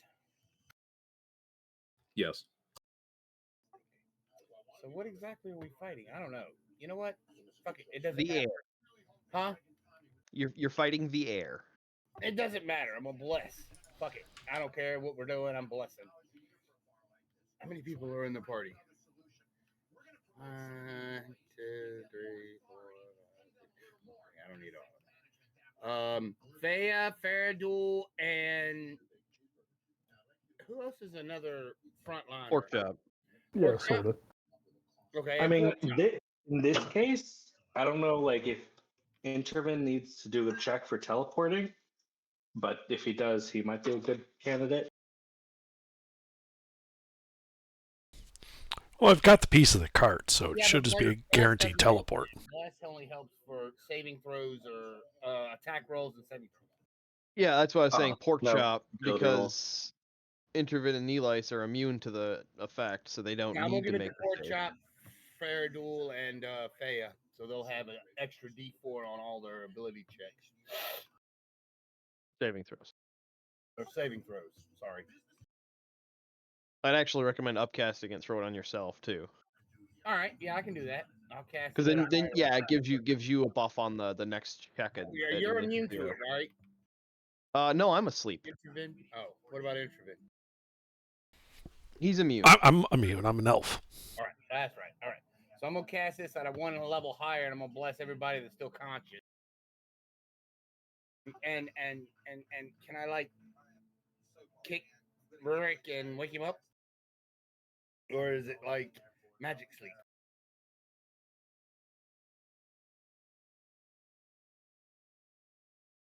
I mean, is he forced to stay asleep, or can he be woken up? I mean, nobody's We done don't anything know. to try waking me up. Fairduel's just picked me off the ground. He hasn't, bopped me on the head or anything. All right, with I know. Cool, then that's all I'm doing. Then that's all I'm doing.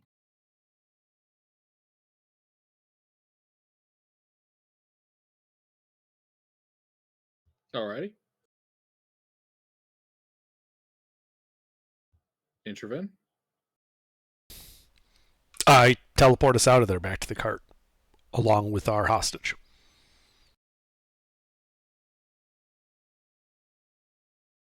Indeed. You all teleport back to the cart. Fucking dice rolls. And we begin slapping everybody awake. Yeah. Yeah, you begin slapping people away. When I say fucking dice rolls, I'm talking I pull out this D20, start rolling for the stuff you guys don't know about. 1, 2, and 3. Good. Motherfuckers all go after you.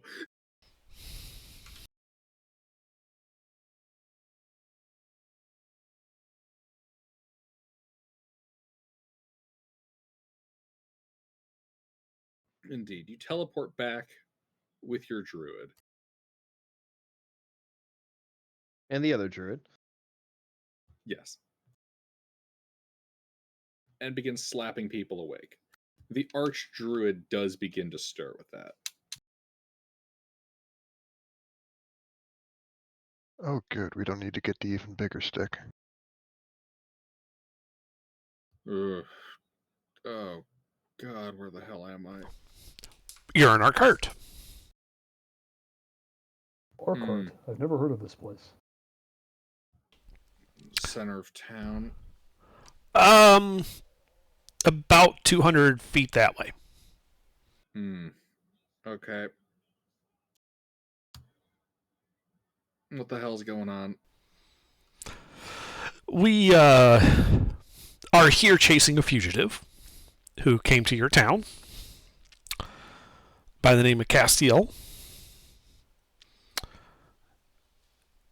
Once he got here, he apparently took over your residence and imprisoned you in some cell underground that forced you to fall asleep. One of the druids around here, a man named Balathu, was kind enough to inform us of all of this, and so we decided to rescue you. After this, we plan to assault your domicile and take the retinue of Castiel into custody. Unfortunately, Castiel is apparently not here, but we will find him.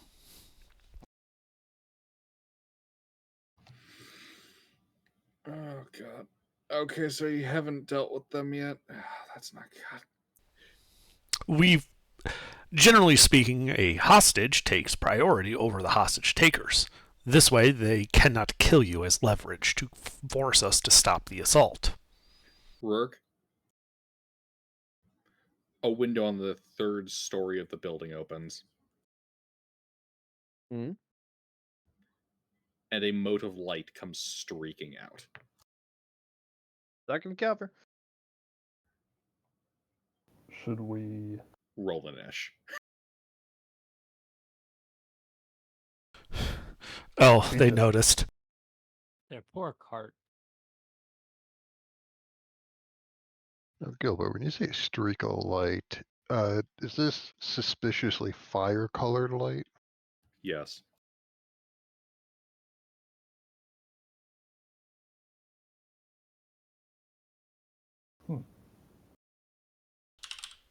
Well, don't want to be there when that goes off.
Ducal.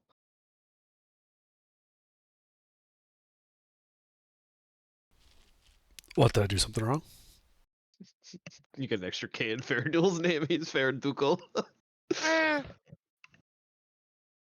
Do you mean an extra K? There's no K there beginning with.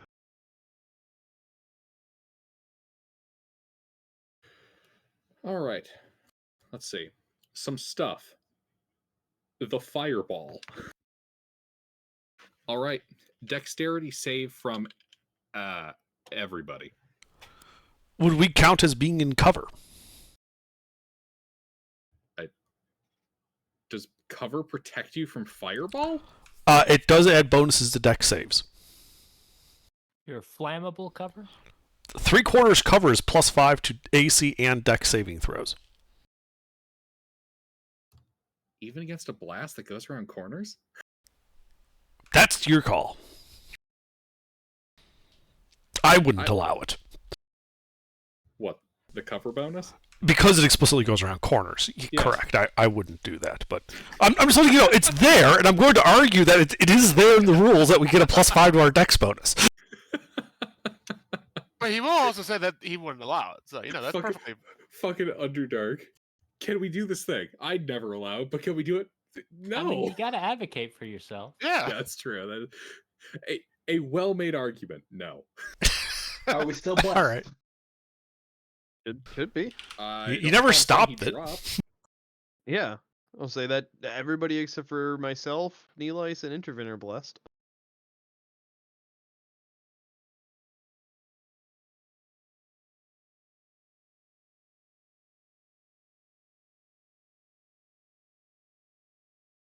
I wonder if my D20 knows is a whole nother half on it. Nah.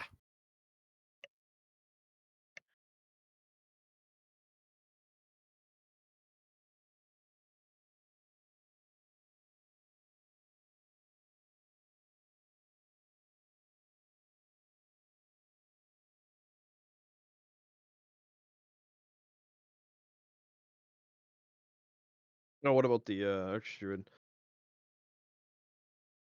He's DM4. How big is the house they're in? Gargantuan sized? Okay. I mean, it's big. Let's say that'd be. Well, would it be larger than a huge? Yes. Okay.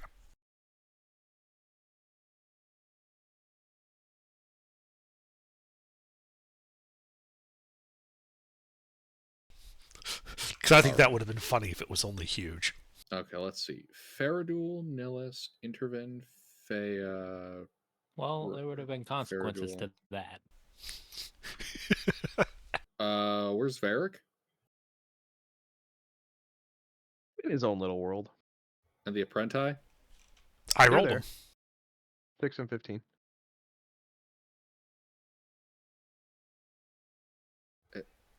Rolling 2 iterations. 6, 15, 21 total. Oh, I see who I missed. The Druid. Assuming he chooses. No, I realize now what you meant by that, Rurik. All right. So, let's see. Faradul 6. Sorry, Intervin 6. Fail. I would sure hope so.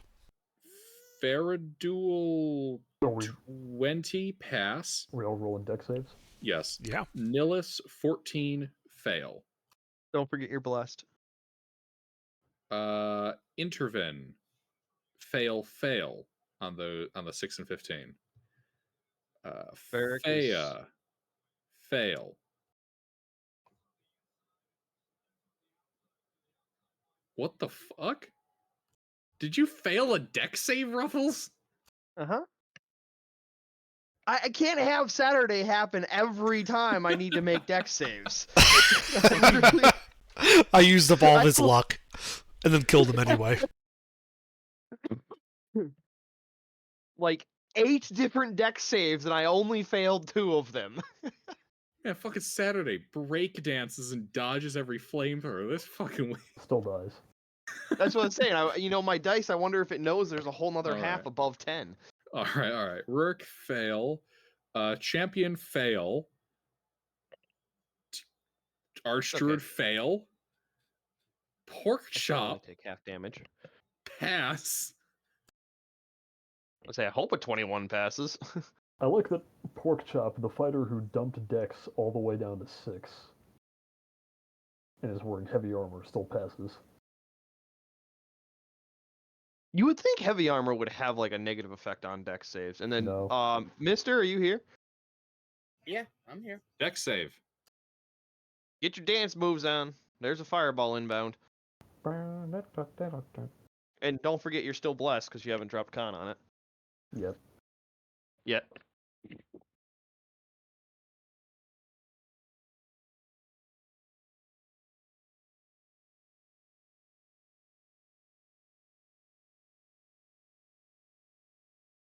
Hey, Varric passes.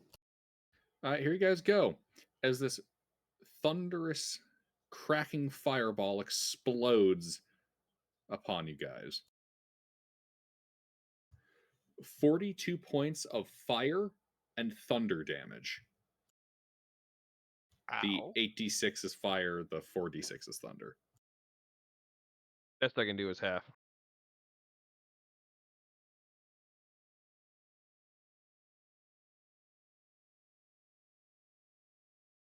Alrighty. Well, the Apprentice are down. Reaction absorb elements. They don't know that spell.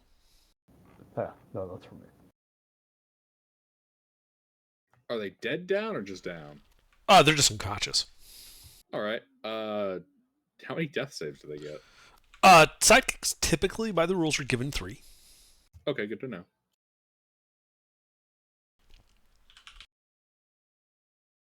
Reaction, stunts, and darts. Reaction dance moves.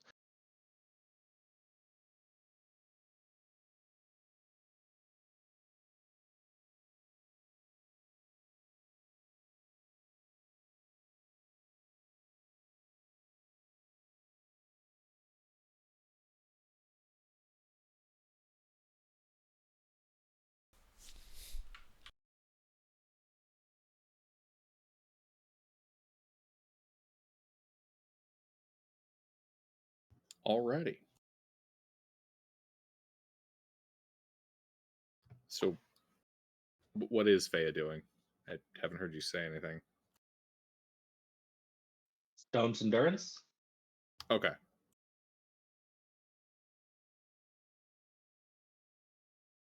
So, it's your turn. What are you doing? Oh, I saw the DM2 and DM3 and was waiting for them to do something. But I guess they They just were the take their turn fireball. off screen. Yeah, they did stuff, and then you guys got fucking exploded. Now it's your move. All right. How far away was that? 200 feet. He literally fired that right down the main boulevard. Can we see him, or did it just come out of the building? Third It came story out. window I called out. Yeah, it came out of the third story window. All right.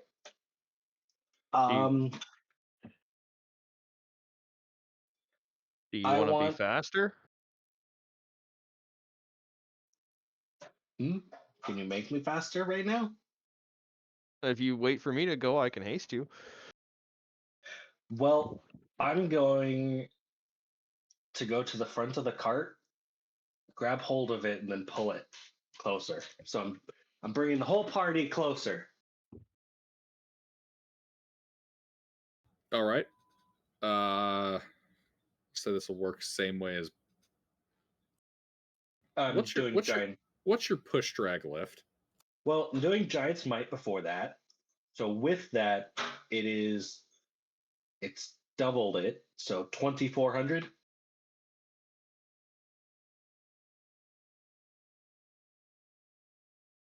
Fuck.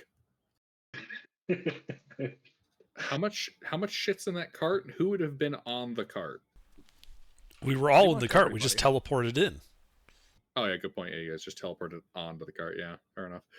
Well, then the question has to lie: how does mechanical advantage work? It has wheels. He's not actually pulling all of the stuff in the cart. I know. The Hmm. PHP has stuff for remember. that. In the part where you buy the cart, it tells you how that works. If I remember right, For it's horses, 5 times. not for big people. All right. Under.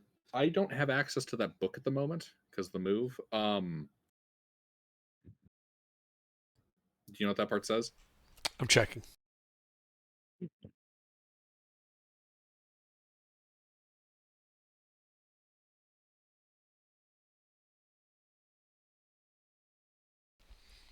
All right, an animal pulling a carriage cart, chariot, sled, or wagon can move weight up to 5 times its base carrying capacity, including the weight of the vehicle.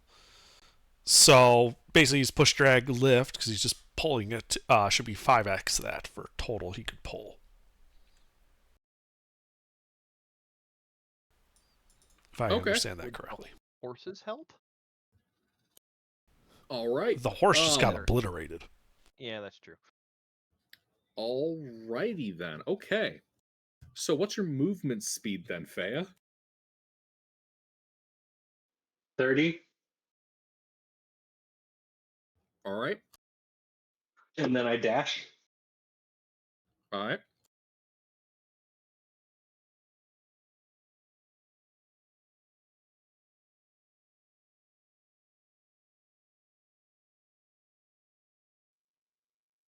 And that's about it. You guys are 140 feet away from the front of the building. Alrighty. And Faradul. Oh, I'm dashing towards the house at 80 feet. All right, you jump off the cart and run 80 feet. And I rage. 140 minus 80. All right, you are 60 feet away from the front of the building. Indeed. DM4. Well, he got some boo-boos from that.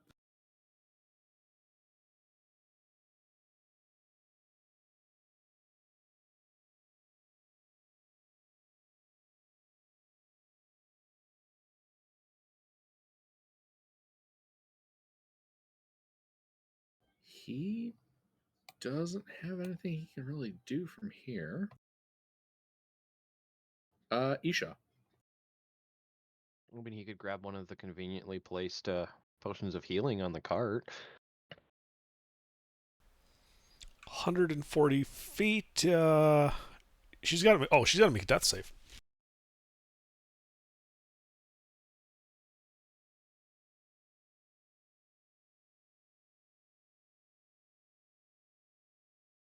Alrighty. Pork chop.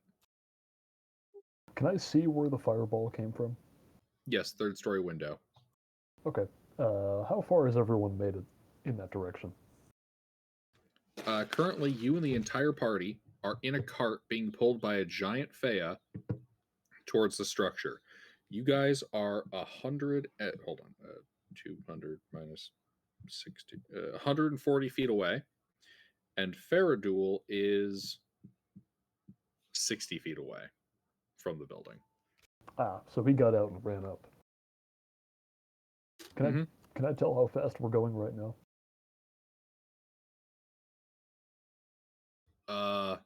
60 feet per Fea's turn. Ah, 10 feet per second. yeah. Well, this is D&D. We don't need to do that. To avoid eating another fireball, I would like to hop off the cart and take the dash action to run in the same direction, but I'll have to do it at an angle to get away.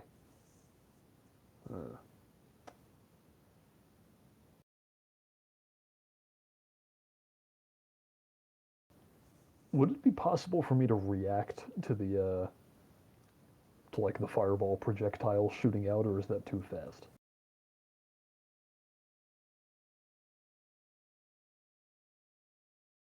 What?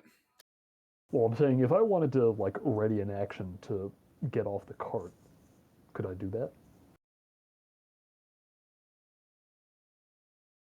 If I recall, you cannot use ready actions for movement. You can. Yes, you can. Yes, that Oh, you is can? not the case. Yep.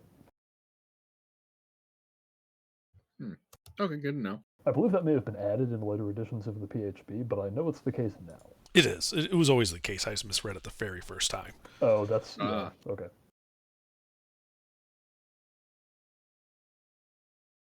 That's a good question, Sleuth. Who knows? Okay, so you want to save your action to run, 30 feet off the card that fireball comes in? Yep. All right. I do that. Alrighty. DM1.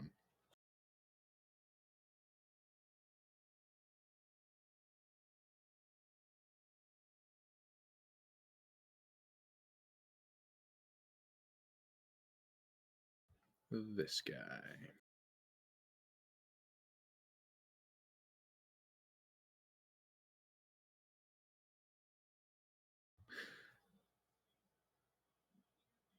So, you're going to see this hunched over, kind of pale skinned, hunchback, gargoyle looking man step out of the front of the building, raise his hands out of his cloak, and let's see here. I will need a wisdom saving throw from Fea.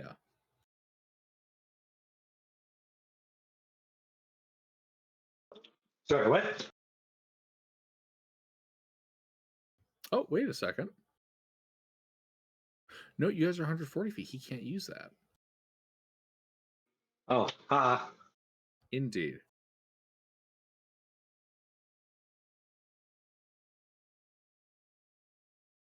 Indeed. So you see this ugly looking hunchback step out and start laughing maniacally. Always with the laughter. Indeed. Nillis.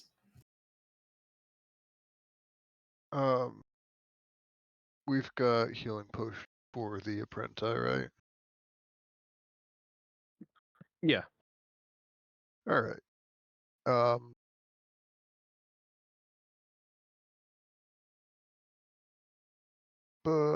Options.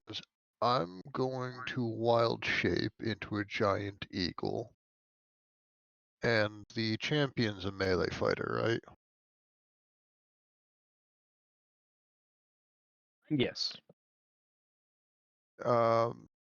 Is it an action to grab a willing creature, or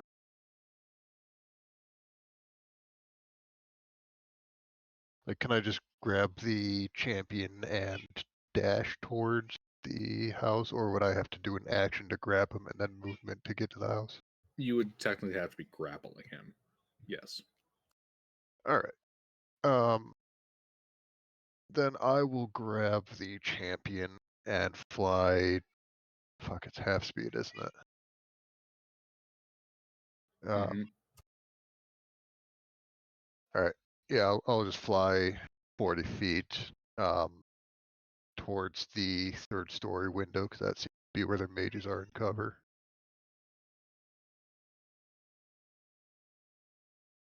All right. So what's that movement at half speed?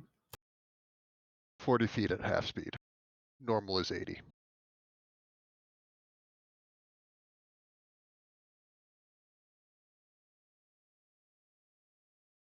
All right. So that puts you at about 100 feet from the third story window.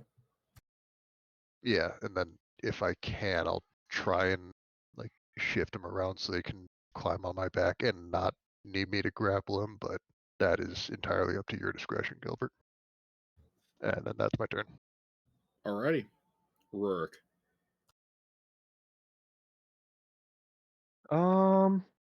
I cast haste on Fea.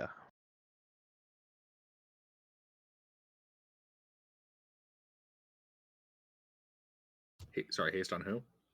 Faya. Haste on Faya. All right.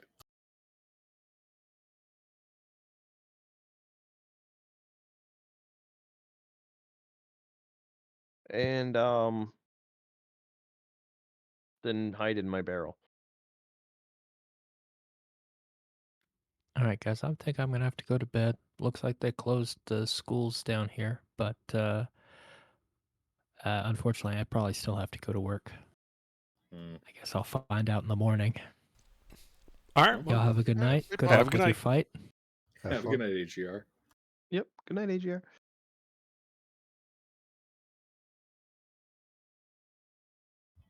Alrighty.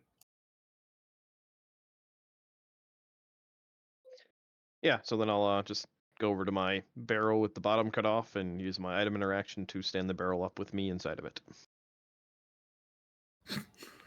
All right. Anything else? Use my fingers to plug the holes, Champion. providing me full cover. He's currently not fighting the giant eagle that has picked him up into the air. That would be awkward. Yeah. So Okay. he's just kind of chilling. You know he has a bow, right? Yeah, but would that be kind of difficult to get at if he's being grabbed by an eagle to fly? Are you saying that you want me to operate by 3rd edition grapple check tables? No, but Wait, I'm that also. was an option? Go ahead, Gilbert. I dare you. Let's not go daring people, but no, he's gonna wait until he gets into slashy range. All right. Omtar, death save. Indeed. He Are also we in gets a a new success. niche? Yes. I thought we were in the same one when the kids went down. I was waiting on my turn. Fuck. That was a different Anish. That's this Anish. No, see, that's where I got mixed up. Well, you should roll initiative. Anyway, Amtar succeeded. Excellent. Who's in the cart that wants to go to the... describe the building. You said it was eggplant shaped. Beehive shaped. Beehive. Yeah, same thing. How many stories? 3 actual stories. There's technically a 4th one because of the 4th dome, but that's more like a. Do I have line of sight space. into that? Do I have line of sight into that? Is it like open frame? No, it is a closed frame. Okay. How steep is the roof?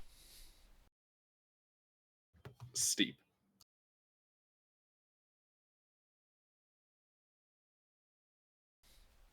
Who's in the cart with me? Like close to me. I think I'm still here. Pork chop is near you. Rurk is near you. Faya is near you at the front of the cart. Zoom in. Right, but he's probably going to keep one. So I'll just say a lot. So those of you near me, who wants to just teleport over to the building? I like that plan. I need willing creatures. So who's willing? That'd be nice. This one. All right. So me, Porkchop, and Faye, I use sorcery points. I'll go. No, you're staying behind to heal the kids back. Yeah. So you're staying here. The rest of us are going to teleport 10 feet away from this henched guy off to the left of him from our perspective. Alrighty. Burning 2 sorcery points to do that as a bonus action. Alrighty. Just to clarify, I'm staying in my barrel. Yes, I only brought Faya and Porkchop with me. Alright. And there is now no one guiding the cart, which goes careening out of control. Yeah, they'll be fine. Still there. At all 6 miles an hour. How terrifying. Hence, it's fine. They'll be fine. Yeah. Certainly bumps into a building. Never know. You can get a nasty bruise at a brisk walk. So, what's the diameter of this building? The diameter of the building is 80 feet. Excellent. So, having, cast the teleport as a bonus action, I shall then pull out and drink my potion of flying.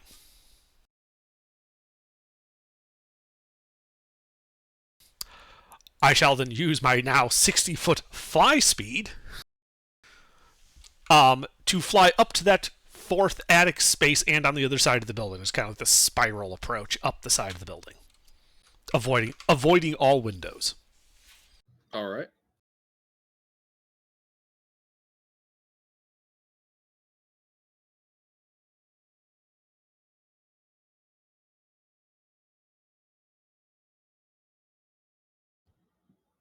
Anything else?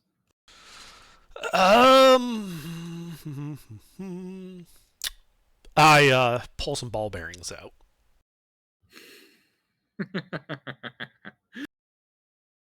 Excellent. That's all. Alrighty. DM2.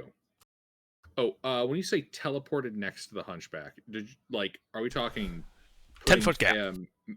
10-foot gap? 10-foot gap. All that right. way I didn't have to worry about attacks opportunity from me. Cool.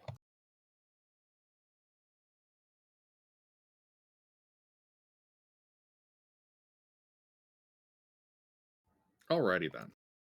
This folk. Yeah, you guys see the ninja Esquilia dart out of the front of the building, coming for Pork Chop and Fea.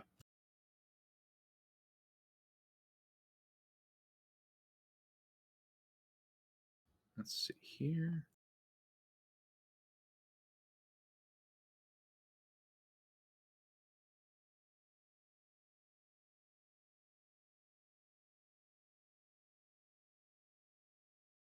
Pork Chop, this first attack is coming at you. Mm-hmm. She goes to punch you in the arm. Yeah, that 19. is.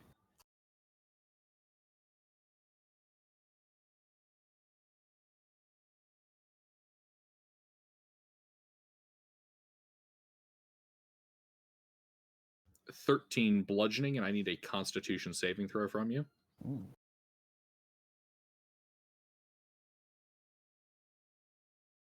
Am I still blessed?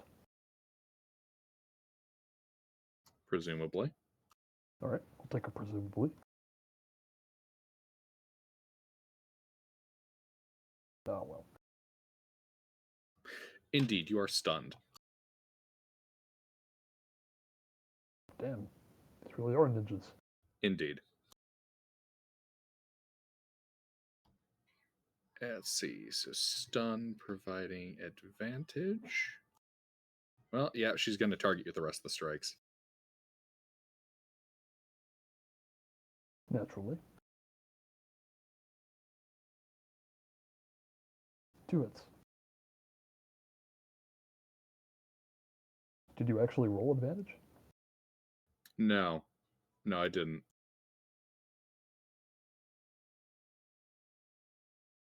All right.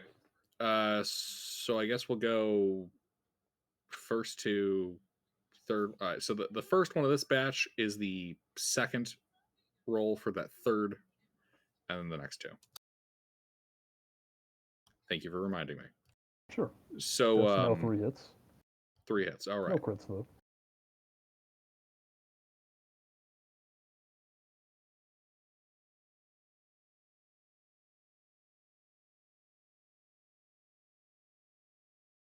Do any of those hits look more dangerous? Like it's more than just a simple punch? No, they all look like regular punches. Yeah, I think I'm getting Okay. flurry of blows. I'm getting blown in a flurry. And all right, so Oh, 9, 6, 13 bludgeoning. All right. Nice thing is these are all mundane. Indeed. And a fun little effect happens from all those hits hitting. Which is? You cannot perform somatic components until the end of this of Ascilia's next turn. Ah, well, I'm stunned, so that's not going to do much. Mm-hmm. All right. And then let's see. Boop boop boop boo. Yeah, she'll hang out here. Alrighty. DM3. Alright, this guy. Well, currently the best bead he has is you know what? He's aiming for the druid and the fighter. I need a dexterity saving throw from. This would be. What the fuck are you guys on here? Faradul and Nillis. I No, was carrying the champion, not Faradul. Sorry, not Faradul. no. The champion and Nillis. Sorry, he also runs the champion. Yeah. Dex save? Yep. Let's see. Okay, Who so all's left?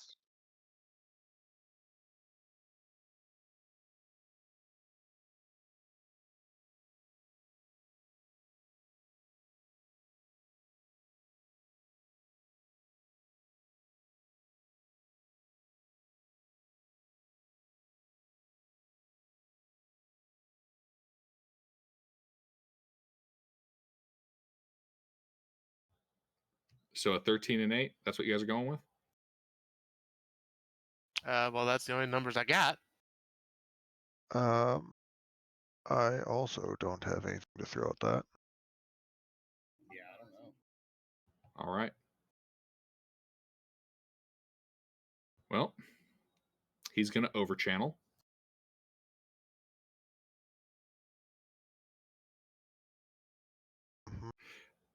As there is a colossal explosion, and the champion and Nillis take 72 fire and thunder damage. Wait. Yep. I don't know if I multiplied that correctly. 48, 24. Yes. Yeah.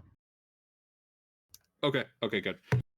Sorry, I'm looking at the formatting there. It's like 80. Well, it's 8 italic 6 plus 4 italic 6. Did it work? All right. Yeah. It's because of the it's Discord's scripting. The 6 plus 4 was italicized because you had stars in both in front of it and behind it. Yep. Had to make certain. Alrighty. But yeah. Fortunately, the dice bot did see through it. Yeah. 72 fire and thunder. That's some big ouch.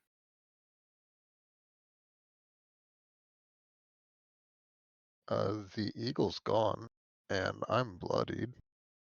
Champion's bloodied. You guys hear a grunt from the window.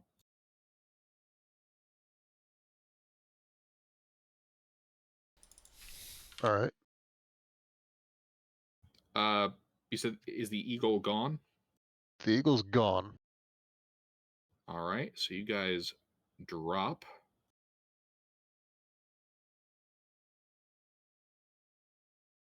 It's under. It's a D8 for every 10 feet.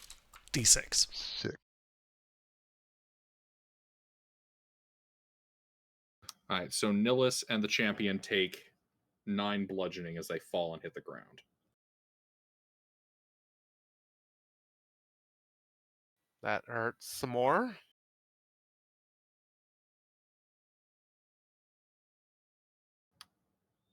Indeed. Actually, do me a favor, guys. Give me a acrobatics or athletics check. Let's see if you guys land prone.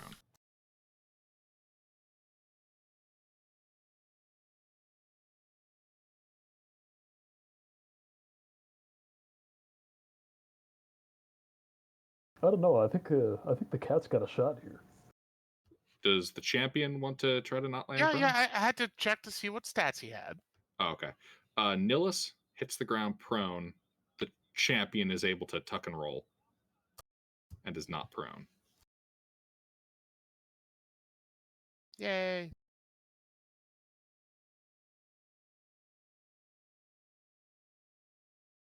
Our champion was being carried by an eagle. He presumably already had his feet down.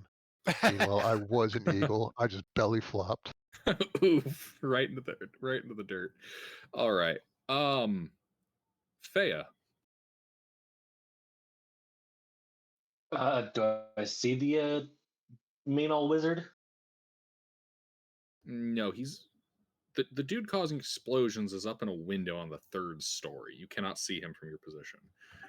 You do see Esquilia the ninja has just Is it my turn? no. You do see that Esquilia has just beaten some of the snot out of Porkchop. And you can see, and that means she's like 10 feet away from you. And you can see the balding hunchback is 10 feet away from you. Have I seen the balding hunchback do anything? He came out of the building and went, that's about it. Okay. So now the decision is attack Scary Wizard, Scary Ninja, or Mental Asylum Escapee.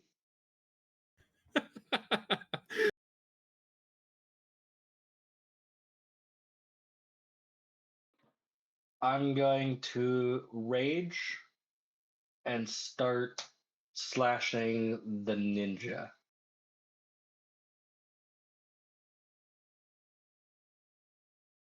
You attacking recklessly? No, because I don't have that. Oh, right.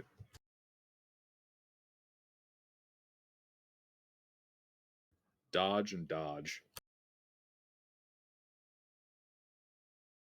Action surge and haste action.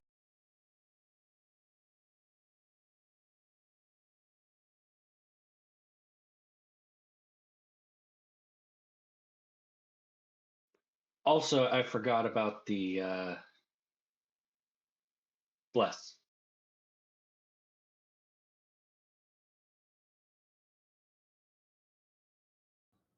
All right. So 14, 13. That's still a hit. 16, 28.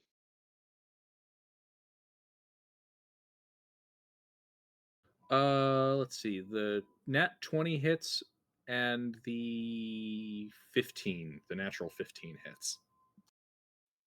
Okay, well, I'm going to roll the nat 20 first with a fire rune. Uh-huh.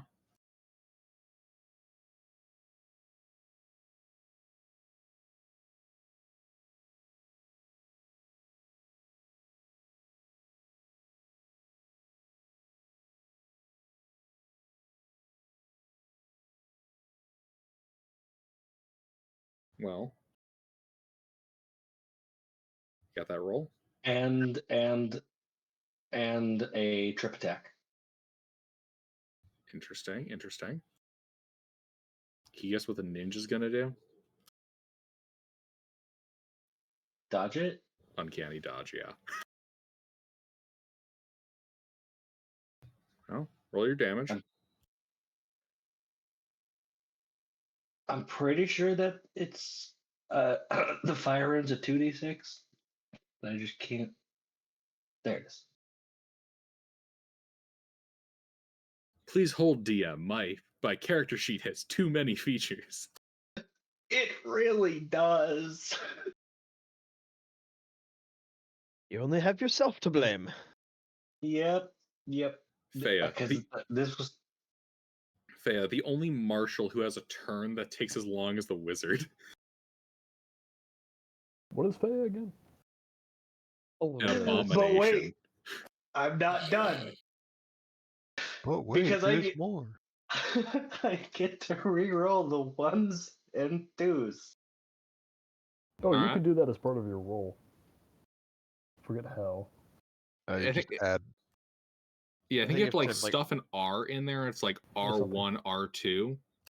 I think it's So- RR at the end. Yeah, maybe that's what it is. Arr. Yeah.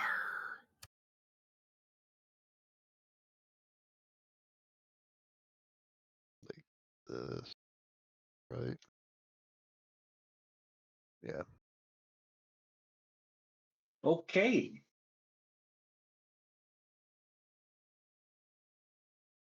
All right, yeah. So uncanny dodge.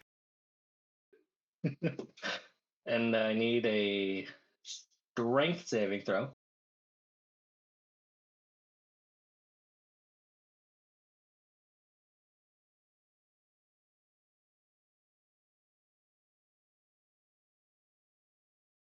All right, let's see here.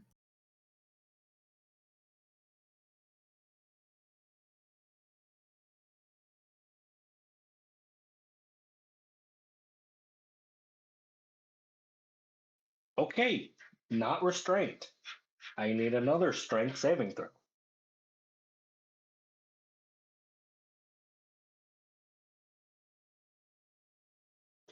And they fall over.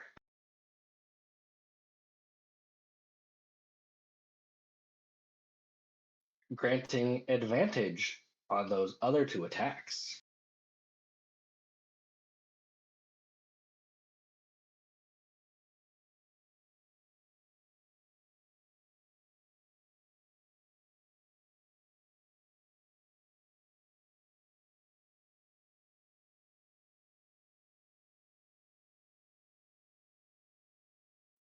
The 14 takes the 3, so that's a 17 and another nat 20. 17 misses. Net 20 hits.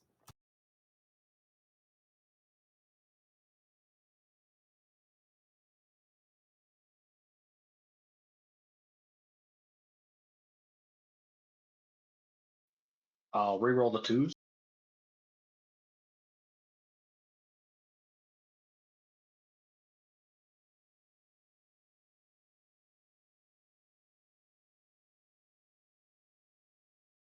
Indeed. Good injuries have been dealt to her.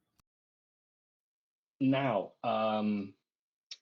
due to my slasher feat, their speed is reduced by 10, and they have disadvantage on all attack rolls until the start of my next turn.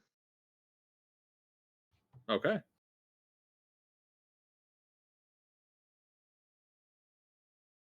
Anything else? Not at this time. I've used enough. Alrighty. Varric.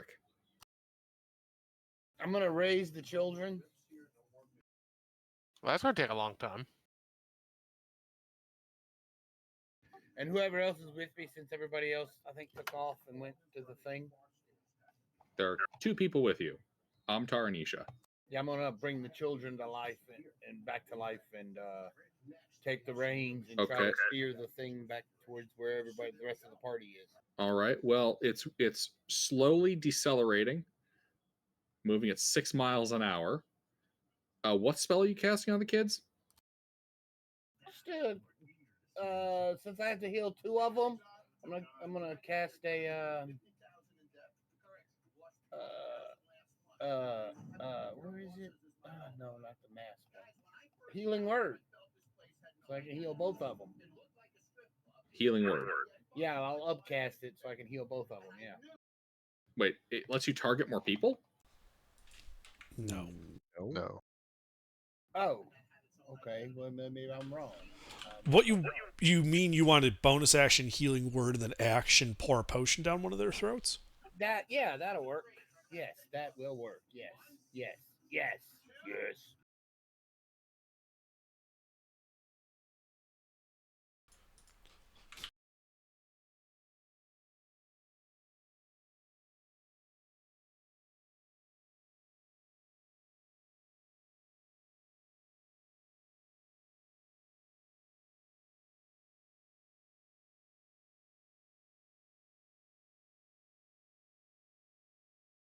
plus 10?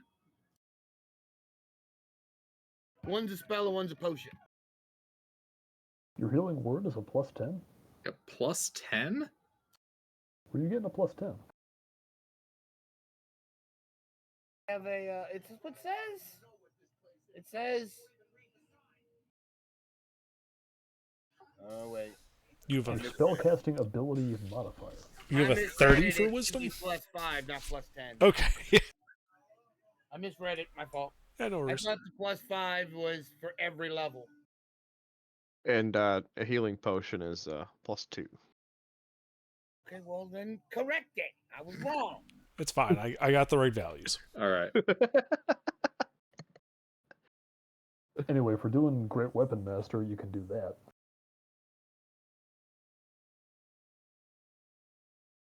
Greater healing master.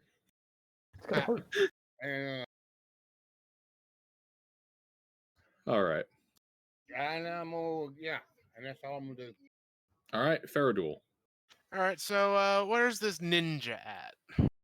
Well, she's prone on the ground. Let's say about 140 feet minus the 10 feet, 130 feet away.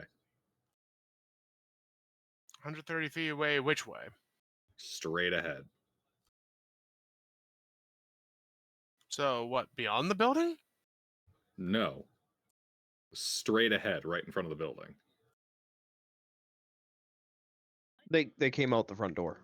Oh yeah, but I'm 80 feet away. Oh, Well, actually 60 Yeah. feet away. yeah, I'm sorry. I looked at the wrong mile okay. marker. Yes, you're 60 feet away. The cart was at one point. Yeah, the 140. My yeah. apologies. No, that's why I was just trying to do math in my head. I'm like, what? All right, so how far away is how far away from the building is the ninja? About 10 feet. Cool. Aggravatingly.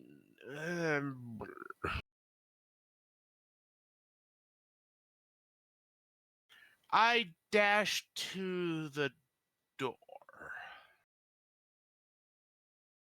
That'd be my turn. Okay. DM4, the druid.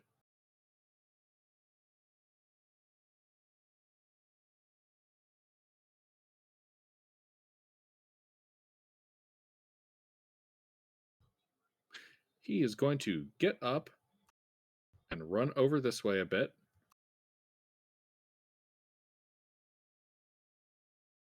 And those are all AoEs. And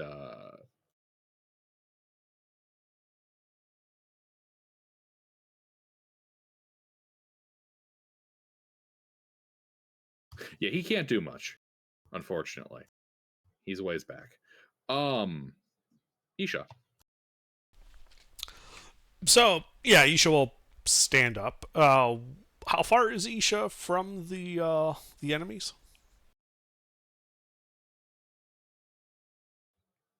About 150 feet. Or 130 feet. Okay. She's going to dash off the boulevard down an alley, whichever one she can get to not be in the line of fire with her 7 hit points. And that evoker goes, man, I love shooting children in an alleyway. Fires a fireball. Well, that's why she's dashing, to get out of you can't target zones easily. Anyway, that's all she does. Alrighty, pork chop is stunned. I'm stunned. This is just a monk stun. That's for 1 turn. Double checking until the end of the creature's next turn. Yeah. Alright, there you go. Although, on second thought, I think I am going to have to be stunned for the rest of this combat, as it is getting late and I have work in the morning. Okay. See you. Alright.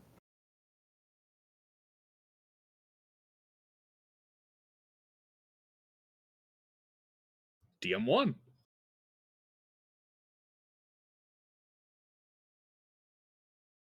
He's going to survey the battlefield. A shame that you have not brought Rurik. Look over at Fea and cast a spell.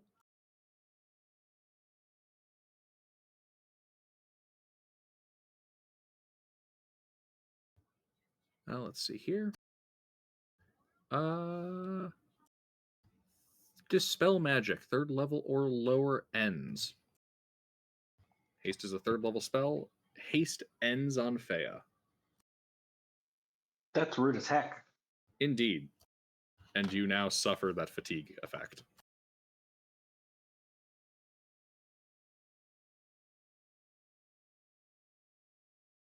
Let's see. I used my cloud room to make the dispel magic target him. I don't think that's how that works. Not at all. And you know what? He's going to walk his ass right up into melee. Nillis. How far am I from the 3rd story window now?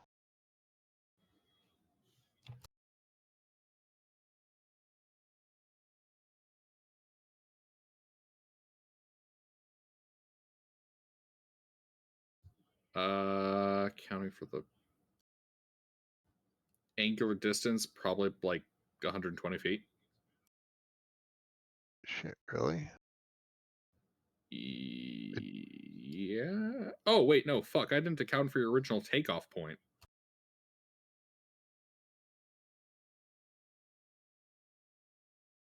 $50 feet.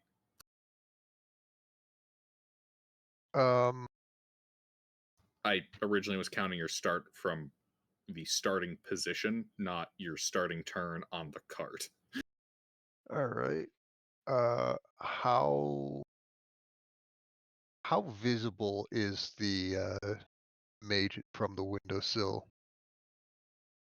3/4 cover, I should say. 3/4 cover. Fuck it, I'll take it. I'm gonna move 20 feet closer to the window and cast Thorn Whip. So that's got a 30-foot range and it's a melee spell attack.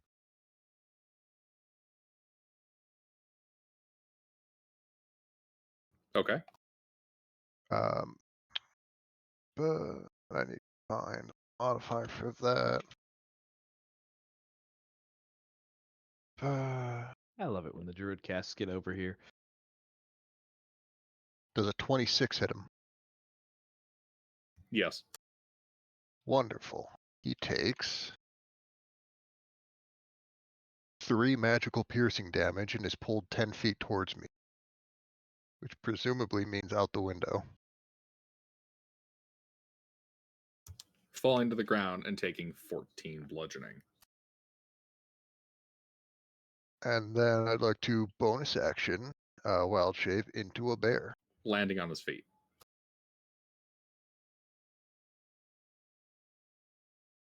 And I figure out which bear is the one. I'm just going to be wild shaping into a bear for the rest of my turn, and that's all I've got. All right.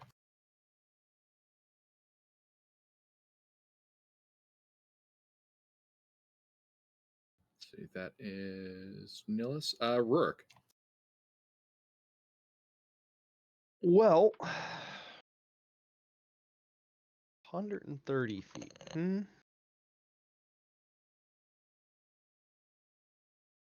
So there's side alleys and cross shoots here, right?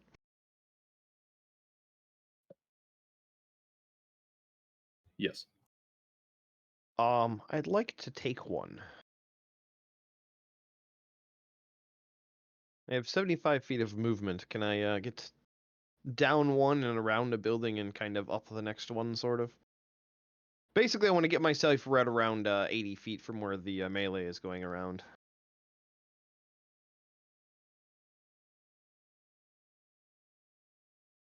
I'm sorry. Run that by me again so I can make effective I'd now? like to dismount the wagon, Right. jump down, Yep. run into the nearest alley, run Okay. down until I find a cross of some kind, and then go towards the combat with this cross intersection. Okay. And then move along the alleys and, the back roads until I get to where I think about 80 feet from combat will be, which it's 140 feet. I have a total of 75 feet, so I won't be able to do it this turn. But next turn, I'd like to be within 80 feet of the combat. Okay. That is doable. Yep. So 75 feet to get myself into a better position. So that next All right. turn, I can, in less than 25 feet, be able to take an action. Indeed, you do so. The hunchback. Ah, there he is. All right. Champion. How far away did he fall from the ninja? 50 feet. God damn it. It should be right by the mage, right?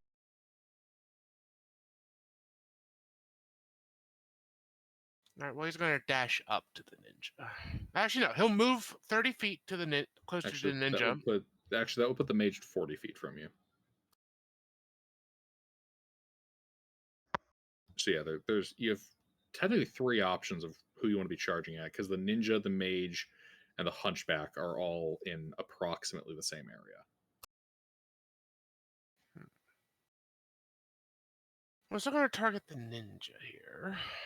All right. So we'll move 30 feet forward, and then he'll use his short bow.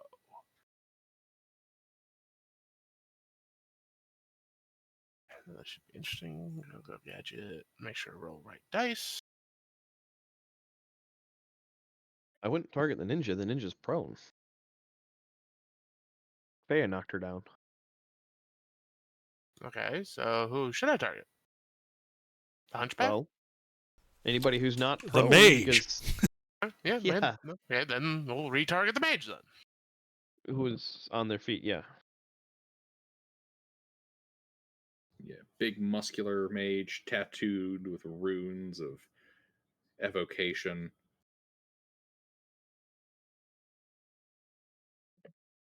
Sounds That like should be Rosa it. being a bitch.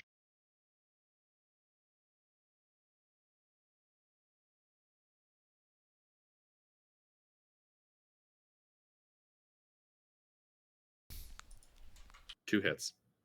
Excellent.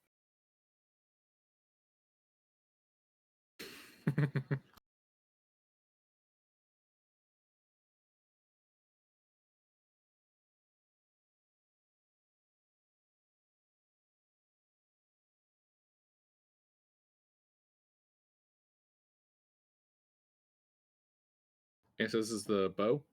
Yes. All right.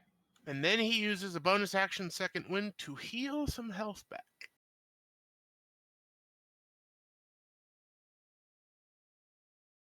And that'll be the end of his turn.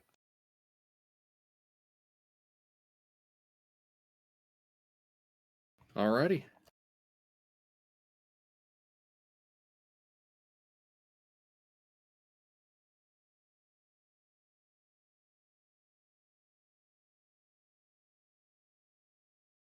Indeed, yeah. You do spot that the mage has water dripping out of the arrow wounds.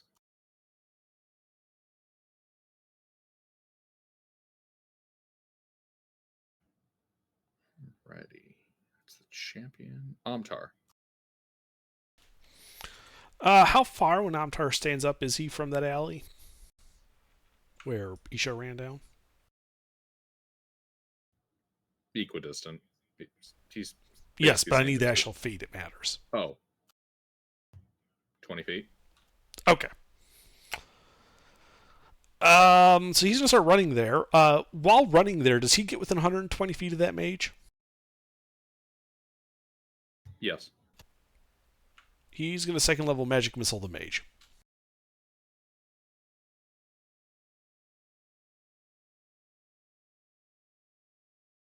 Indeed, he takes it.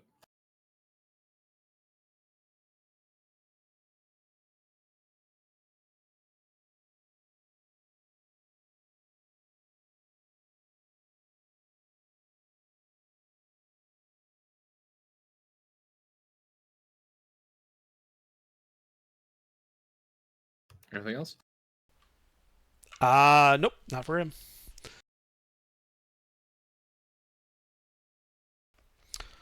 Me, since I'm flying above, I'm gonna go over there, huck a bunch of ball bearings at him, and cast animate objects. And I'm gonna deploy the wizarding riot gun.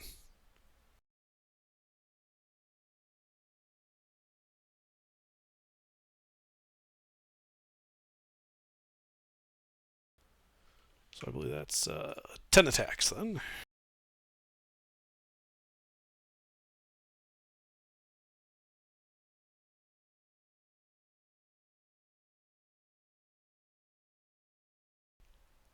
So how good is his AC?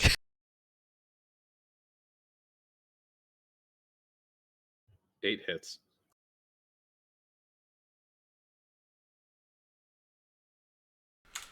So that's 57 points of bludgeoning damage. How's he looking? Well, you took him from pretty healthy to damn near dead. Excellent. You can see water pouring out of his body. Am I close enough where I can go into that window he came out of? Yes. I hop in the window. Haha, this is my window now. And I duck down. All right. You know what? End of your turn. Our good friend the Hunchback is going to make a legendary action. So I need a wisdom saving throw from. Wait, let's see who are the targets in right. Fea,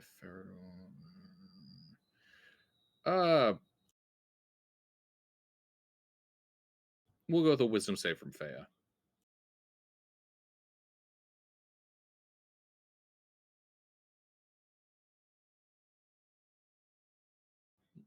You want I'll to do use anything a with that? lucky. Okay.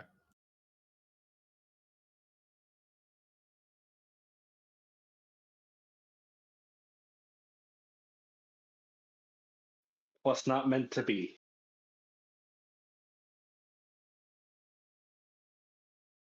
Indeed. You take 14 psychic damage and are frightened of the Hunchback.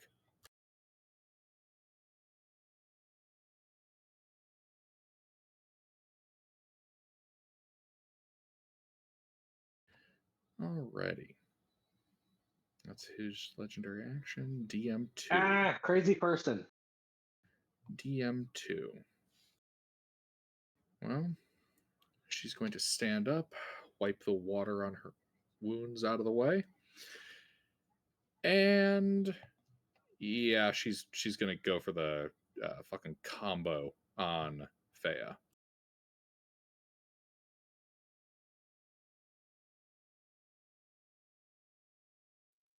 Disadvantage. Yep. 24, 17, 30, 18.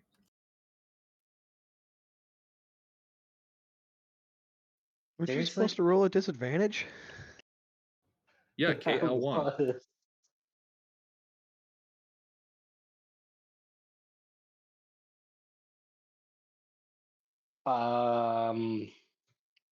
The first hit hits the hunchback.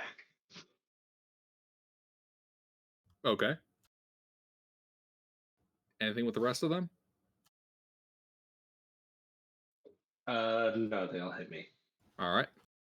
If I still had haste, that second hit would have missed.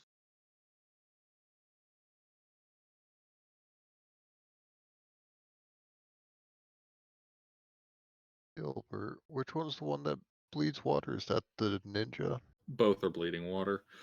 No. So that's 10, 10, and 9 magical bludgeoning to you, Fea. And I need a con save.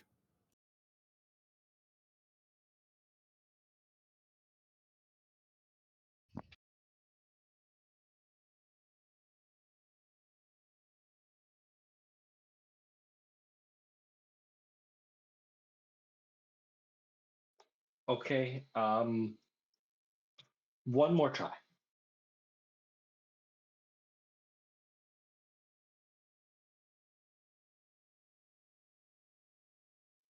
There we go. It's not a one.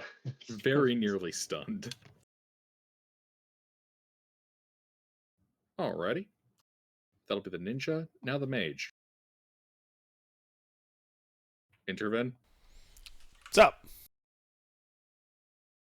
He blows up the window. Deck save. Oof.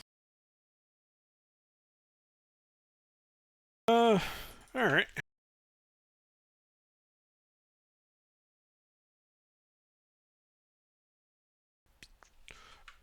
Is this ignoring cover? Yep, this is the fireball again. So he just blew up his own house. Yes. That asshole. 31 points of fire and thunder damage as the third-story window explodes. Yeah, as a reaction, I'll cast Absorb Elements and be resistant to fire.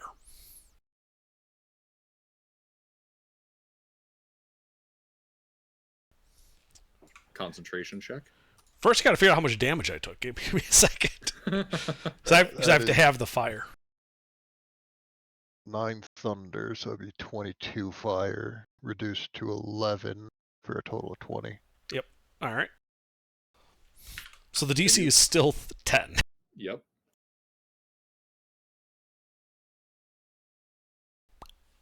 It's still right shotgun time. Mm-hmm. Alrighty. That's the mage's turn. And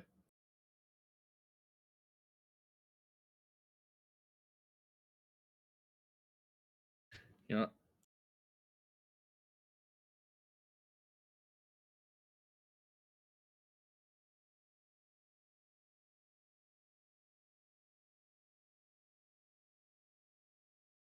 oh, he can't do that right now. Alrighty.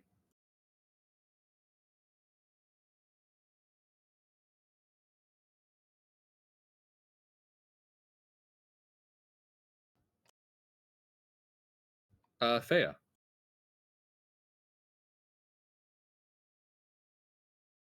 Let's see that haste effect. Tired, frightened, not bloodied yet though, so things are looking fine. Until after your next. Yeah, okay. So you can't really do much. Nope, I got my reaction back though. Indeed. Varric. I guess I'm gonna continue riding towards the wherever that is. If I'm on the wagon, right? I'm not inside with everybody else.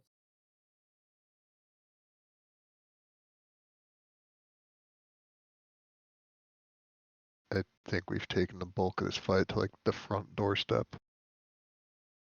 Mm-hmm. And that's where I should be heading.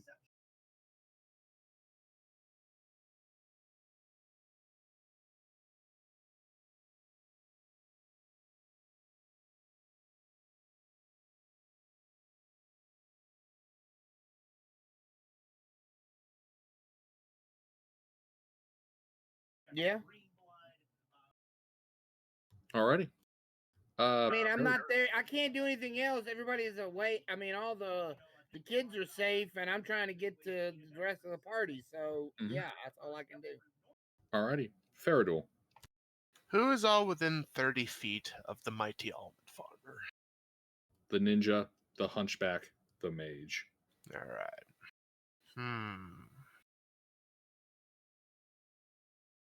Well, I think we'll squish the ninja.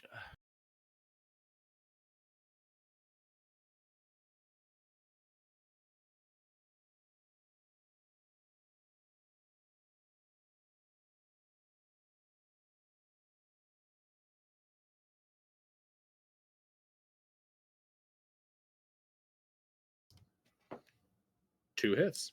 Excellent.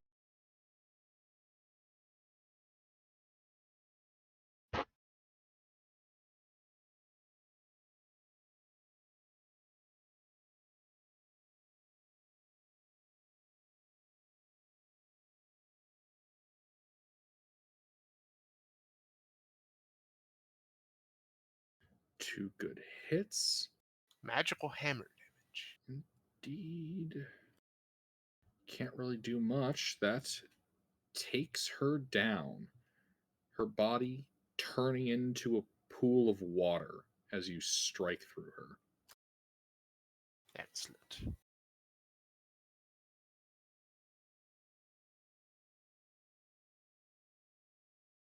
The hunchback kind of sighs. Oh, I was rather partial to that one.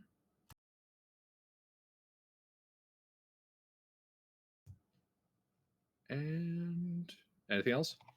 Nope. DM4 continues to run forward. Isha.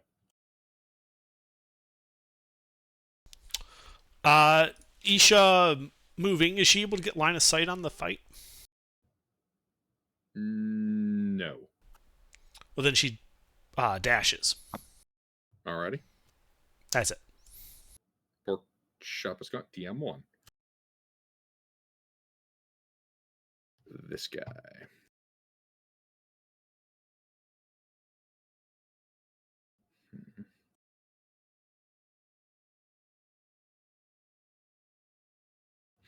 Well, he's going to look around at how things are going.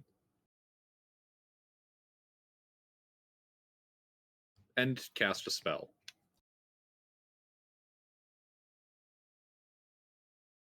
There's a pop, and he's gone.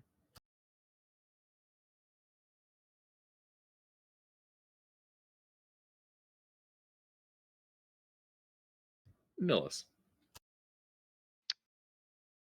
I was going to see if Create or Destroy Water would work on that guy since he's now an open container filled with water, but I'll settle for Hold Person on the Hunchback. The hunchback is gone. Oh. He teleported out. I thought that was the mage that we pulled out the window. Or are No. they dead? I lost track of the fight. He's nearly dead. All right. Fuck it. I'll try and create it to destroy water on him. See if that works.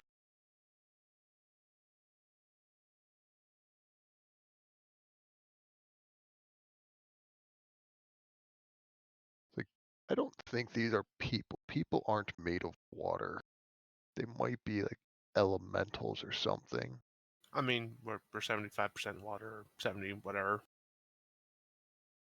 Yeah, but the extra 20-something is a very important 20%. That's like saying air is not oxygen because it's only 20% oxygen.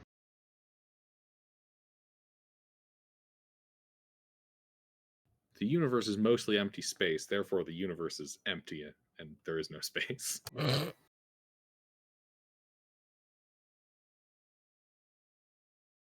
Yeah, I'm gonna see if Destroy Water will remove 10 gallons of person from this person.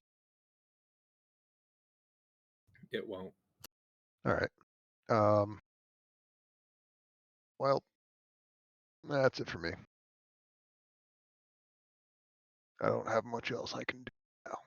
Alright, Rourke. Well, when I come back around the second corner, what do I see 80 feet away? Give or take. Puddle of water. A empty pair of footprints. And a tattooed wizard surrounded by angry ball bearings. I add an arrow to the fray.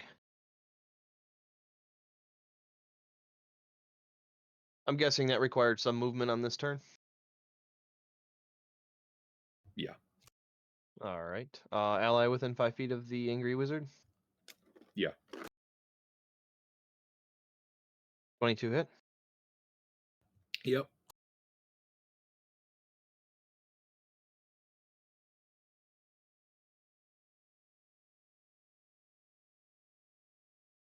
He pops, water spraying the ball bearings. You guys are out of initiative. Would I be able to identify what spell exactly he cast? Teleport. Okay. Did I see him manipulate an object or any of so like teleport you can target like with objects, you can target locations you've seen, you can target runic circles. How did he cast the spell? Like, did it give any indication as to where he went? Like, was he manipulating an object? Was he making runes in the air? He cast the spell. He didn't have any associated objects on his person. Okay. Well, at least nothing that you saw. Right. He pulled out a second helm of teleportation and rubbed it while making eye contact with you. I mean, he could have. The spell only requires verbal components, at a minimum. Everything else is just extra. But it makes so you don't end up, stuck in the middle of the desert. How could somebody possibly get stuck in the middle of the desert? Well, they had a horse. They forgot to name him. And with a lack of food, they ate him. Good thing they didn't name him. Anyway, so I guess I just poked my head out the window, bring the ball bearings up. Window? The window's been fucking blown out. The wall's missing. Right. So I'm like holding the frame where it was. So I'm gonna start clearing from up here. Why don't you guys take down there? And I just start looking. I just want to search this place top to bottom. Papers, intelligence, maps, orders. Yeah, hopefully our disturbance they left in a hurry and left something behind we can use. Yep, I'll start investigating from the bottom. All right, you start investigating from the bottom. Well, give me an investigation check.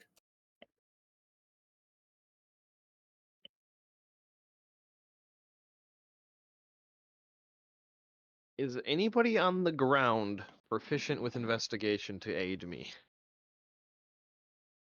That is a no. Varric, Nillis, Fea. I don't know why I asked about Fea, but Well, I mean, there's everything else in that character sheet. I mean, it could be in there. that's what I mean.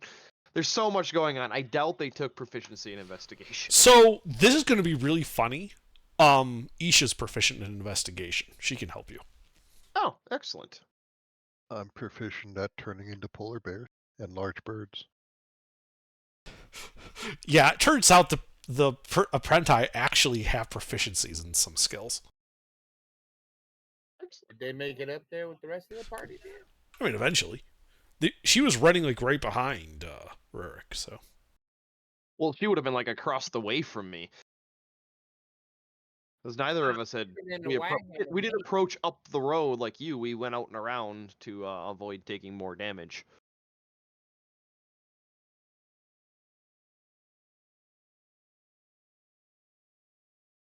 But anyway, so from the ground floor and up, I start with a 23.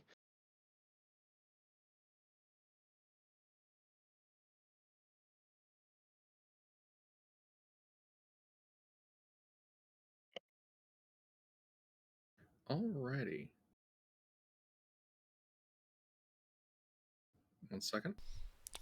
By the way, I have 3 hit points left.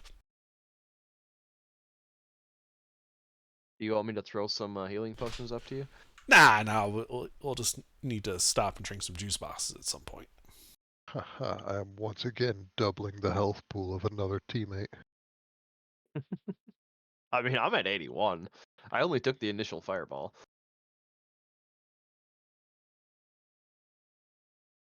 Me too. Yeah, I sort of face tanked 2 of them. Yeah, you did. You definitely did. And so did I. The second one was even intentional. But I mean, you did draw the fire by being the obvious target. Yeah, big Yeah, I- scary bird with a big scary swordsman is a good distraction for an infiltration team. Oh yeah, speaking of, how is Big Scary Swordsman doing, Fairduel? He is very badly hurt. That's good, not he's good. still Yeah, we alive. definitely need to stop and take some juice boxes. Af- But yeah, after he's we still alive. after we check out the building, and clear. We'll rest up. Yeah. All right. Make sure there's no surprises while we're resting. So- That'll interrupt us. You're investigating the house,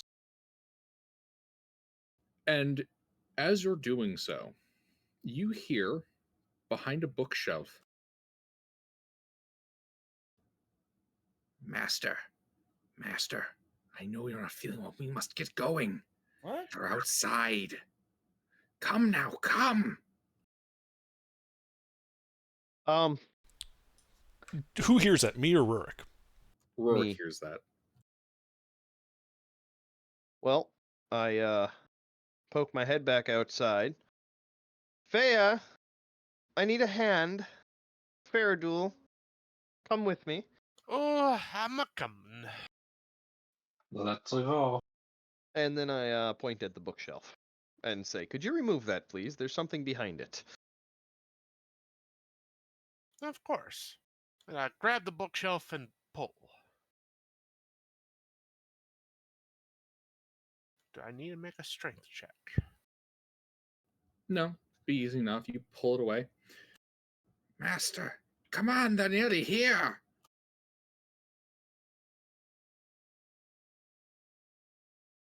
Insight check. Does it feel like a trap? Like, does it feel like goading? All right, you mean insight check?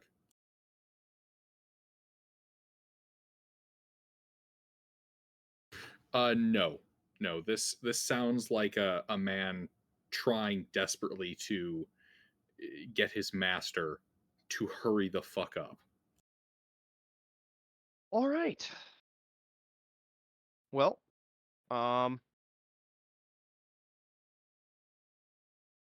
I head in that general direction.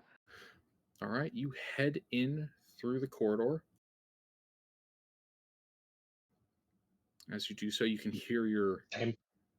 the sound of your brothers down the corridor. Quick, grab the stuff out of the chest. Do we run and charge in? Yes, you would see Rourke immediately quicken his pace. I also cast haste on myself. Dashing 80 feet. All right, you guys start charging in. You guys get around the corner of this tunnel, and you can see. Second wind, real quick. All right, you can see up ahead in a at this point tossed office space, that hunchback in his green robe helping a dwarf dressed in foreign looking armor with a black cloak, scrambling to get their things into a go bag.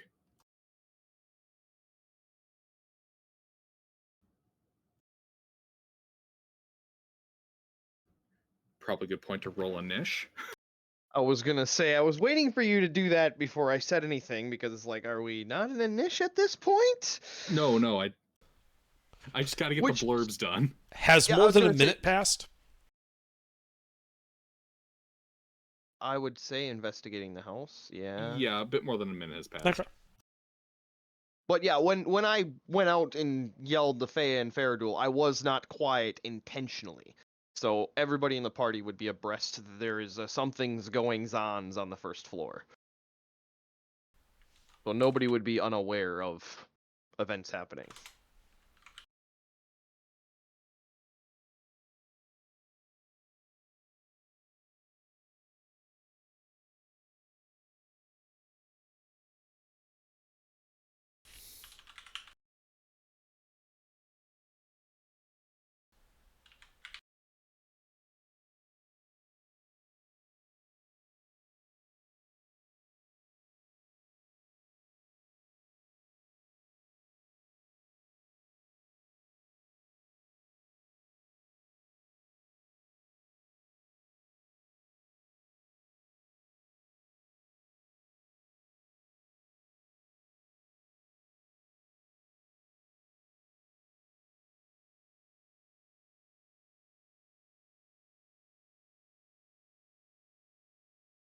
How large is the space that we're in?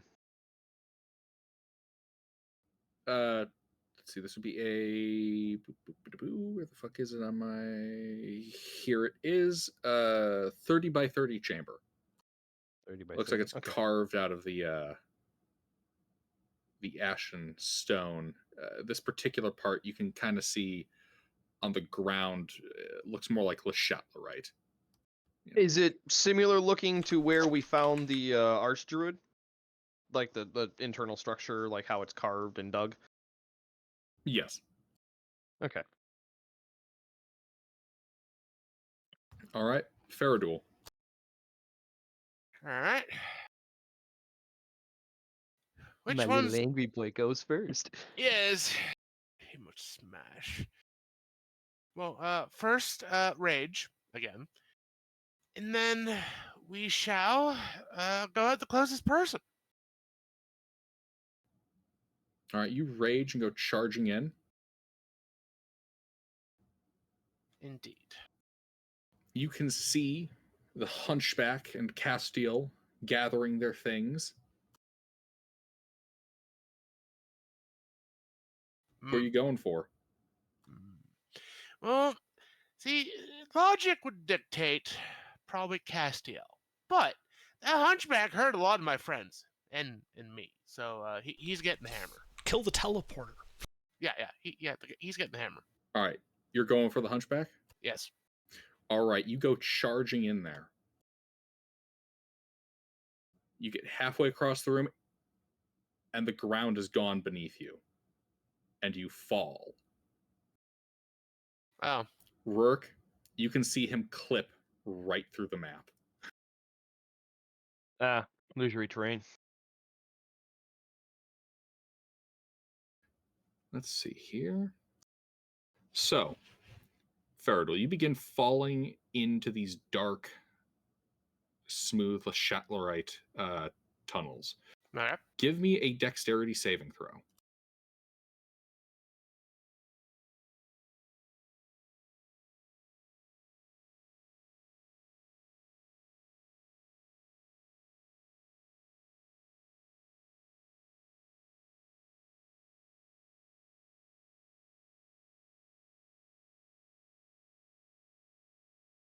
Also, beware of poison in the air.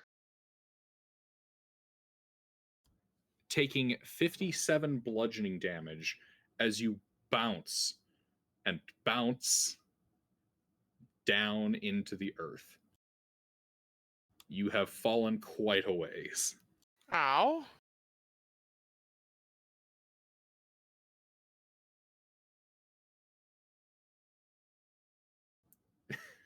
Rourke, you can hear the boom, boom, boom, boom, boom as it goes down. I don't think his healthcare plan covers that. Indeed. So you have fallen down into these tunnels. All right. How the fuck did I get up? That's a good I think question. that's the point. I mean, is it just like endless tunnels or like what? Oh, there's the tunnel up. There's some tunnels around. Climb! Yeah, I'll just like pick one and no. You got a climber's kit in your inventory. Yeah, so I'll start climbing. All right, you begin climbing. So, Rourke. oh shit. Well, I've got 300 feet of silk rope on my backpack. So item interaction, I'm just going to take that off my pack and drop it in the direction of the hole. How far did he run away from me before he fell through the ground? He got about 15 feet into the room. Okay. He was maybe 8 feet away from the hunchback. I couldn't move. Is basically I'm trying not to move, but I want to get the rope in the hole, so it would require more than. So I'm just going to drop the rope on the ground and let somebody else deal with it. Alrighty. Yeah, you can see the hunchback looking in your direction, deep concern in his face. Yep. Then I pull my crossbow out and I shoot him in the face. All right, make your attack roll.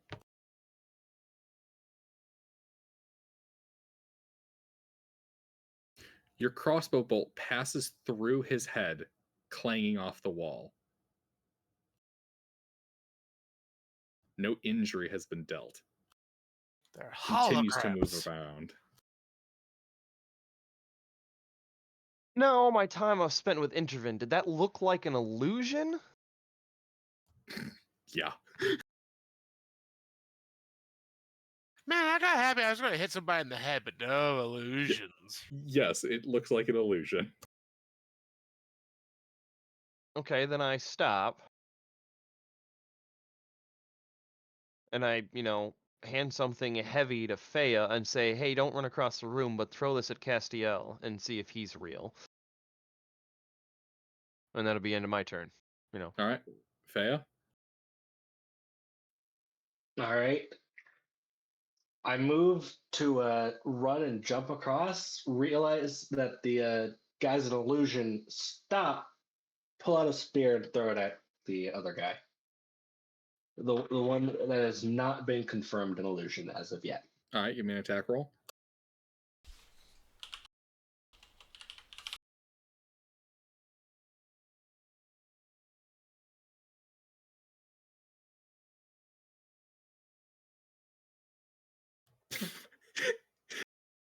You throw your spear Straight down.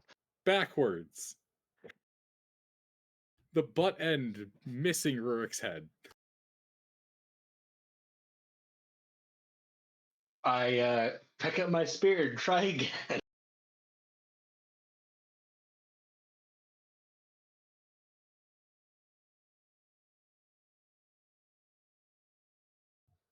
The arrow passes through Castile's ass. You can see him to continue to move around the room as if there wasn't a spear in his ass. It is clearly clipping through him. Hacks, glitches. I'd like to open my console command, left click on them, and type in TGM to turn off their God mode.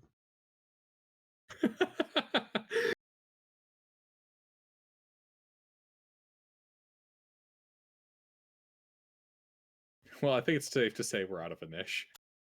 Yeah. Even though I have Fea and, Faradul with me, my int and wisdom is high enough to get them like, hey guys, they're fakes. Yeah, and as soon as it was my turn, I was going to dispel the illusion. Just in case they were hiding under the illusion. Just not in those positions. So I would still do that. Like I'm casting Dispel Magic on that illusion.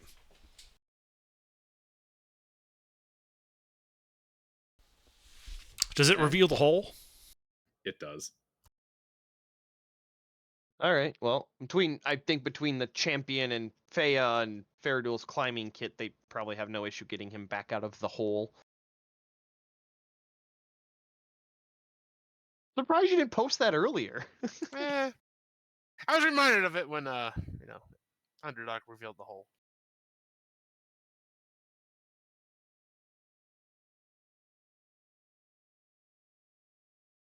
Are we able to safely retrieve Faradul? Yeah. Yeah, as you guys are pulling him up, you hear a clapping sound from the corridor behind you guys. I'm not running after this one.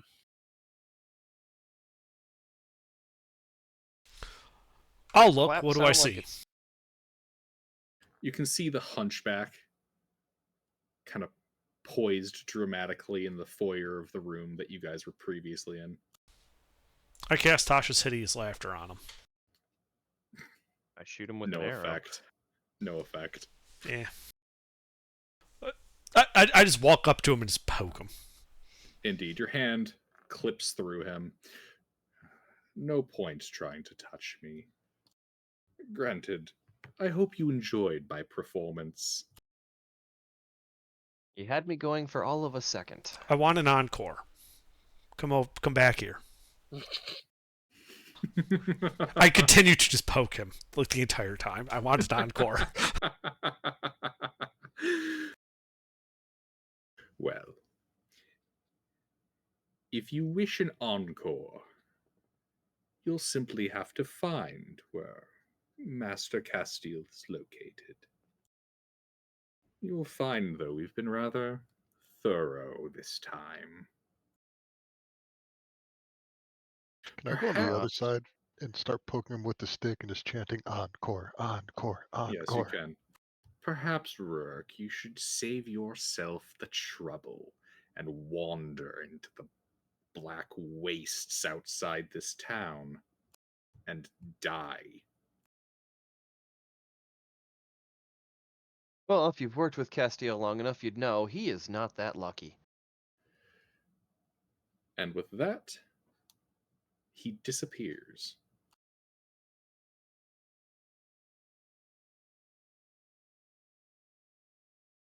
You know what's really annoying? That's my first crit in a while as Rurk. Well, the wall has a brand new hole. I was gonna say, yeah, I've definitely put a hole in the wall because that's 3d8 plus 10d6 damage. Now let's check the rest of the place for clues down here in the secret area. Jeepers! Yep. So yeah, now that Intervin and I are together, we'll just go off of his investigation with my help. Although, don't we have a Father Varric who can cast guidance? Varric, Yes, unconscious guy. I pour him a healing potion down his throat.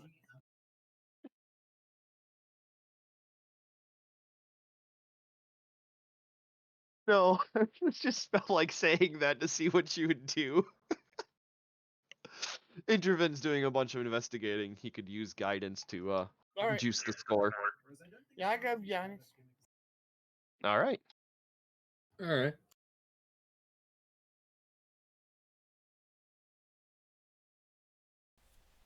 Well, that isn't what I meant, but 29.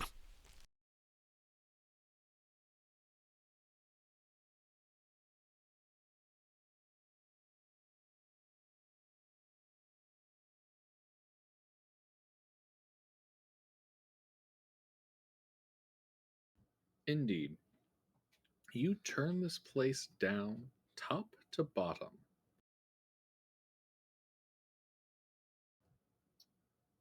It is rather empty of contents, save for the belongings of the Archdruid. There's very little here. I mean, I would be running, detect magic and all that. Yes, in that case. Like I've got this full suite of detection shit. I am using it. Indeed. You do, in fact, find something. Another illusory gimmick. Hardly.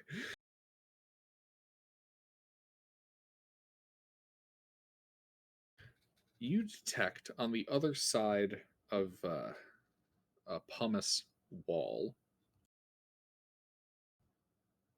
an aura of abjuration. Like immediately on the other side, like it's the far side of this pumice wall, or like an object past it by some distance. Immediately on the other side. Hey, Faye, can you bust down this wall?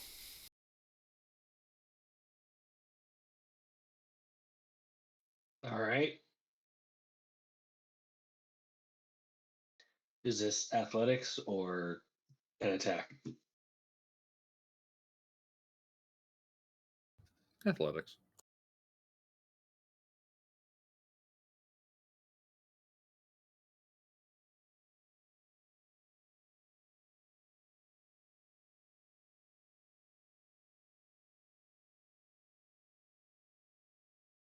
Indeed, you bust down the wall.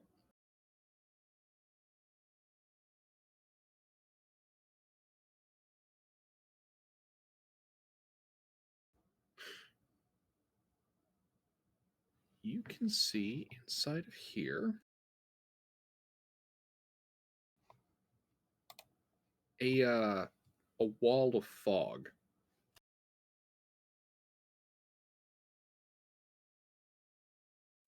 All right, I bust down that wall.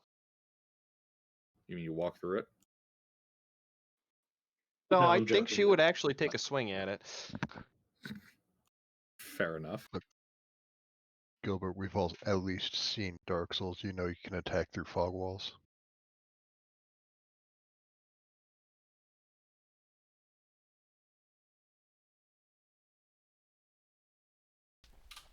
Well, I'll dispel the fog.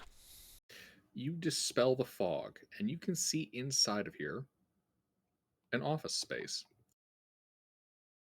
A table covered in tablets, scrolls, and other papyrus.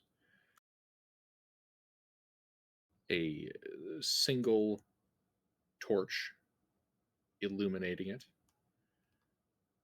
You can see a wash station, a bed, and more scholarly supplies, I start going Along through with- all the paperwork. along with other bits and bobs and types of treasure and loot of assorted sorts. You start going through the paperwork. Especially if there's anything that pings as magical. Nothing here is pinging as magical. Okay. You are finding, though, most of what's on here are works of epic poetry in two languages, Common and Giant. The map in the center depicts the surrounding area, except the depression of black glass is significantly less glass. So prior to the folly part of Mush's folly.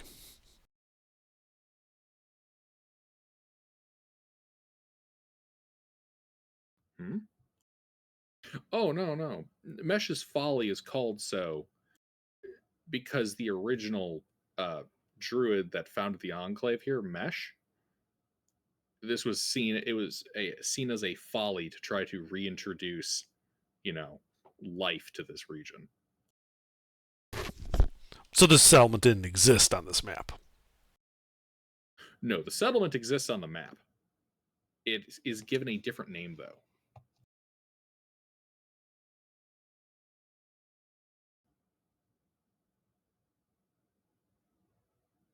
It is named Yormash.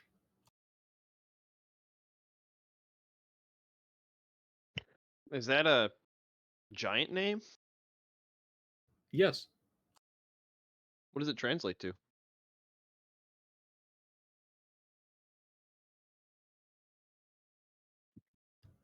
Podunk.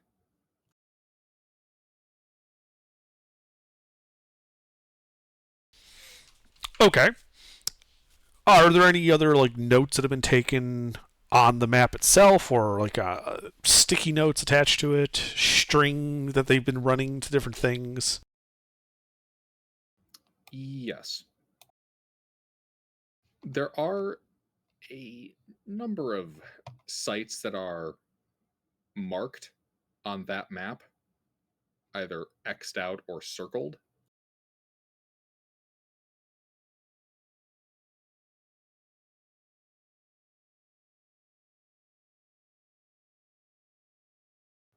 With a city right at the center of the depression of black glass being circled prominently.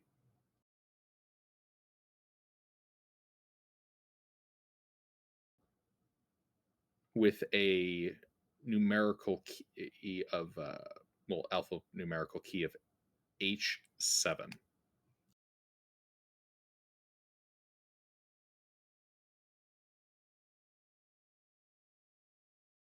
As you kind of sort through some of the other paperwork underneath the map, looks like H7 refers to, one of these sheets of paper specifically, which looks like it has logistical information. Such as? Rations required, force composition, expected travel time to get there.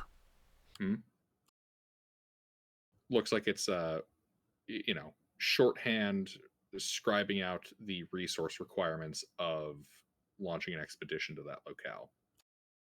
There's a sheet like this for each location marked on that map, whether it's X'd out or circled. Okay. On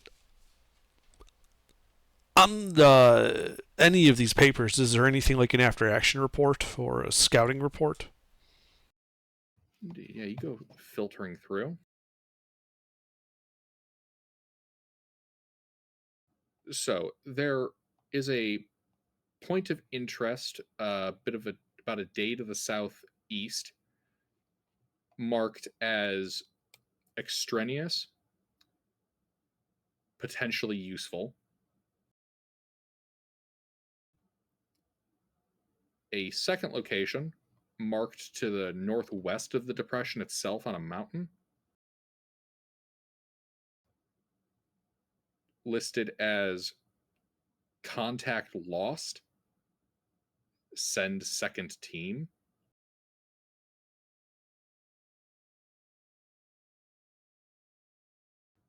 And then about 24 marks kind of along the southwest to eastern perimeter, the area that you guys are in and have passed by, that are mostly crossed out and read nothing of note, nothing of note, nothing of note,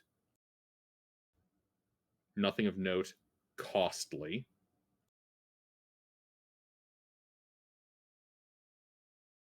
You also spot a few after action reports detailing missions down south,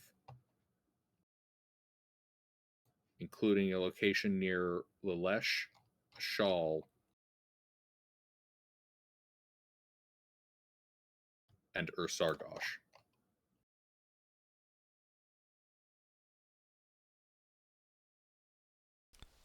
For the area marked extraneous but potentially useful, is that an X or a circle on the map? Circled. Okay. And I'm sorry, I missed the directions to that area. There's one to the northwest and one to the southeast.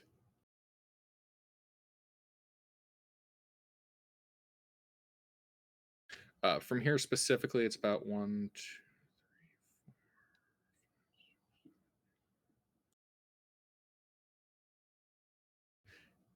It's just over 2 days travel to the north, north by northwest, and would require passing over part of the depression of Black Glass to make good time. Or we could teleport.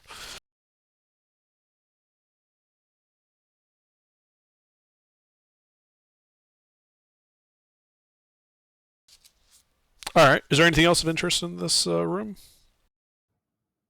There is some loot. I suppose we should loot the place as well, yes.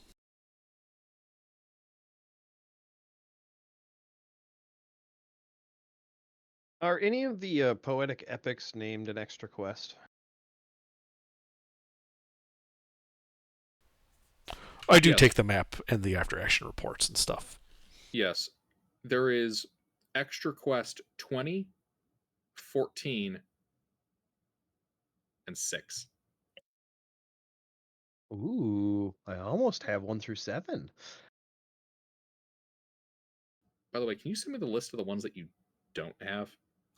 Out of 25, right? Out of 20. Oh, out of 20? Okay. Wait, did I give you a 25? No. I think I was going off of the value. That's where I probably got that number from. Books are worth 25.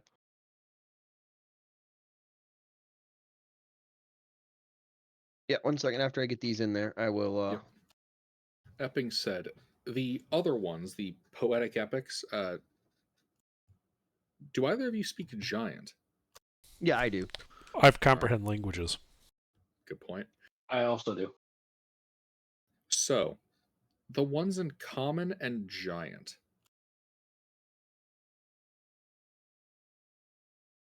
The ones in common are predominantly all related to the god king Akhed Ur,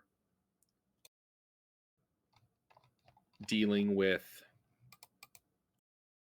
much of his rise to power, fighting the warlords of the surrounding area, casting down violent marauding hill tribes, liberating the Valley of Lashala from a fire giant tyrant,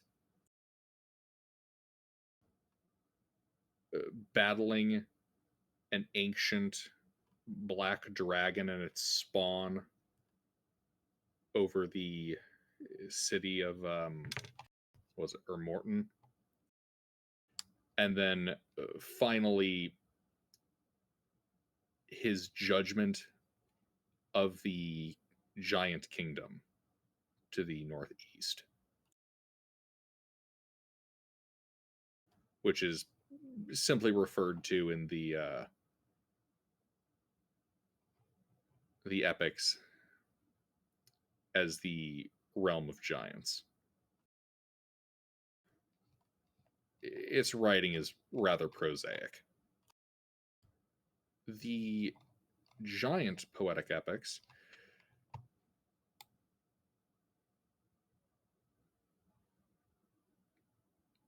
those, for the most part, as you're reading through them,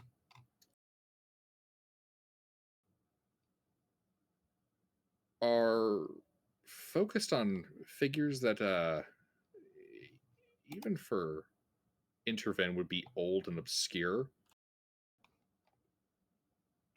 But it looks like Castiel was trying to cross-reference locations from those giant epics to locations in the Depression of Black Glass. All right. Does he have notes in there of what specifically he was trying to cross-reference for? Specifically, he is cross-referencing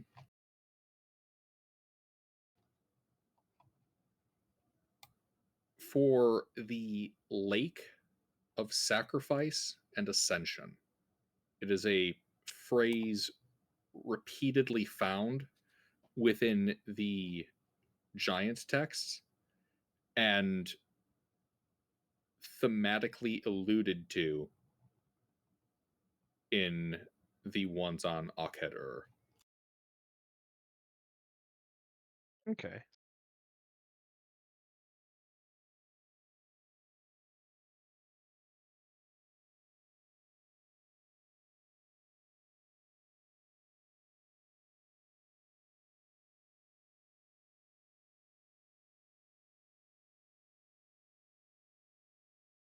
All right. So what else do we find loot-wise then? Now that we got the paperwork out of the way. Indeed.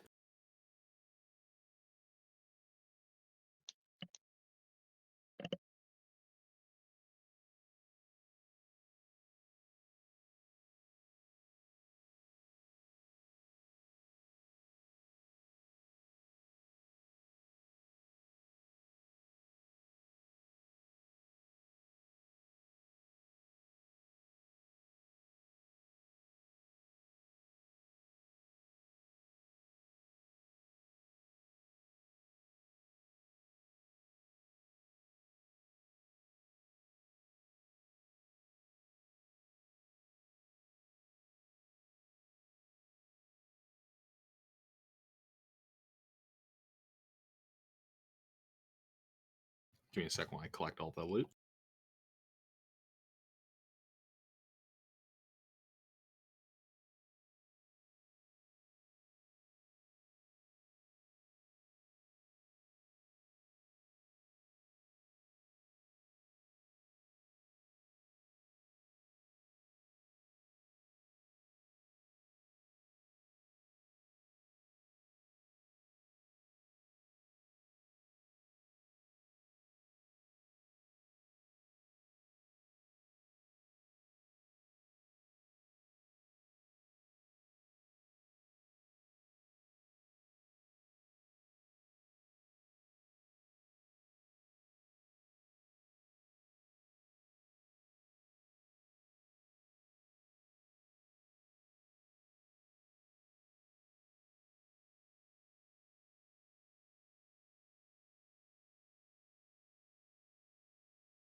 There we go.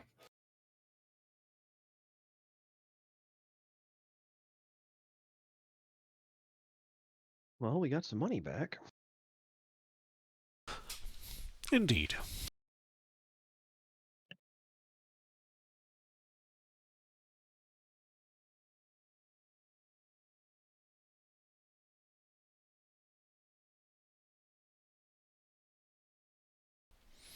Well, at least we have some destinations we can check out. Mm-hmm.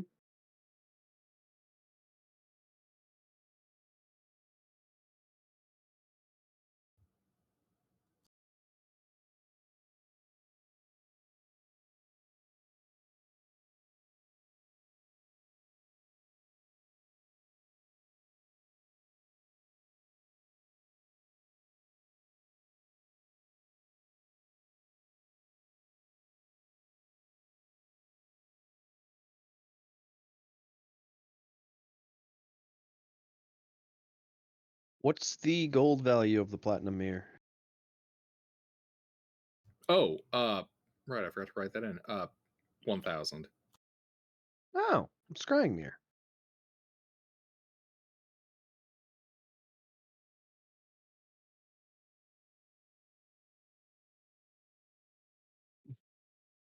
Say, Neelice, you want to take that as a backup? Or intervene, maybe? Well, I already have Neelice the one. cares. Oh, then Neelice takes the other one. Yeah. Neelice, you Yeah. get a really expensive mirror.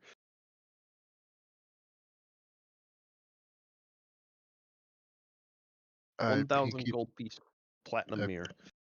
pinky promise to only use this irresponsibly and flippantly. I accept.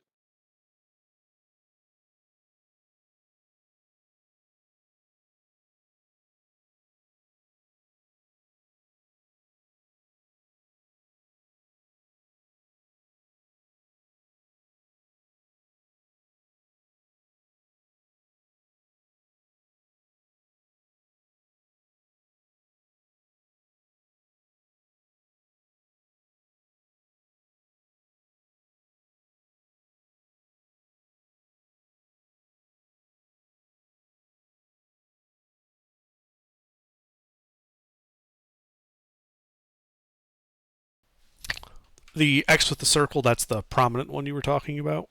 Yep. In hindsight, I shouldn't have been using X's as the places that there weren't stuff. Perhaps a star for that one. Yeah, that's what it is now. It's a star. I just drew it badly. Yeah, totally. Yep. Oh, makes sense. Anyone who says that that X with a circle is an X with a circle is tripping balls. It's clearly a star with a circle. Of course. Of course, we're going to probably want to take a long rest in town before we head out. And then we're going to go careening after him, because of course we are. I'll ask around and see if I can get any information about the depression of black glass. Maybe we do that next time. Yeah, Yeah, I don't. just before we leave. Yeah, it's kind of a little past midnight for a good chunk of y'all.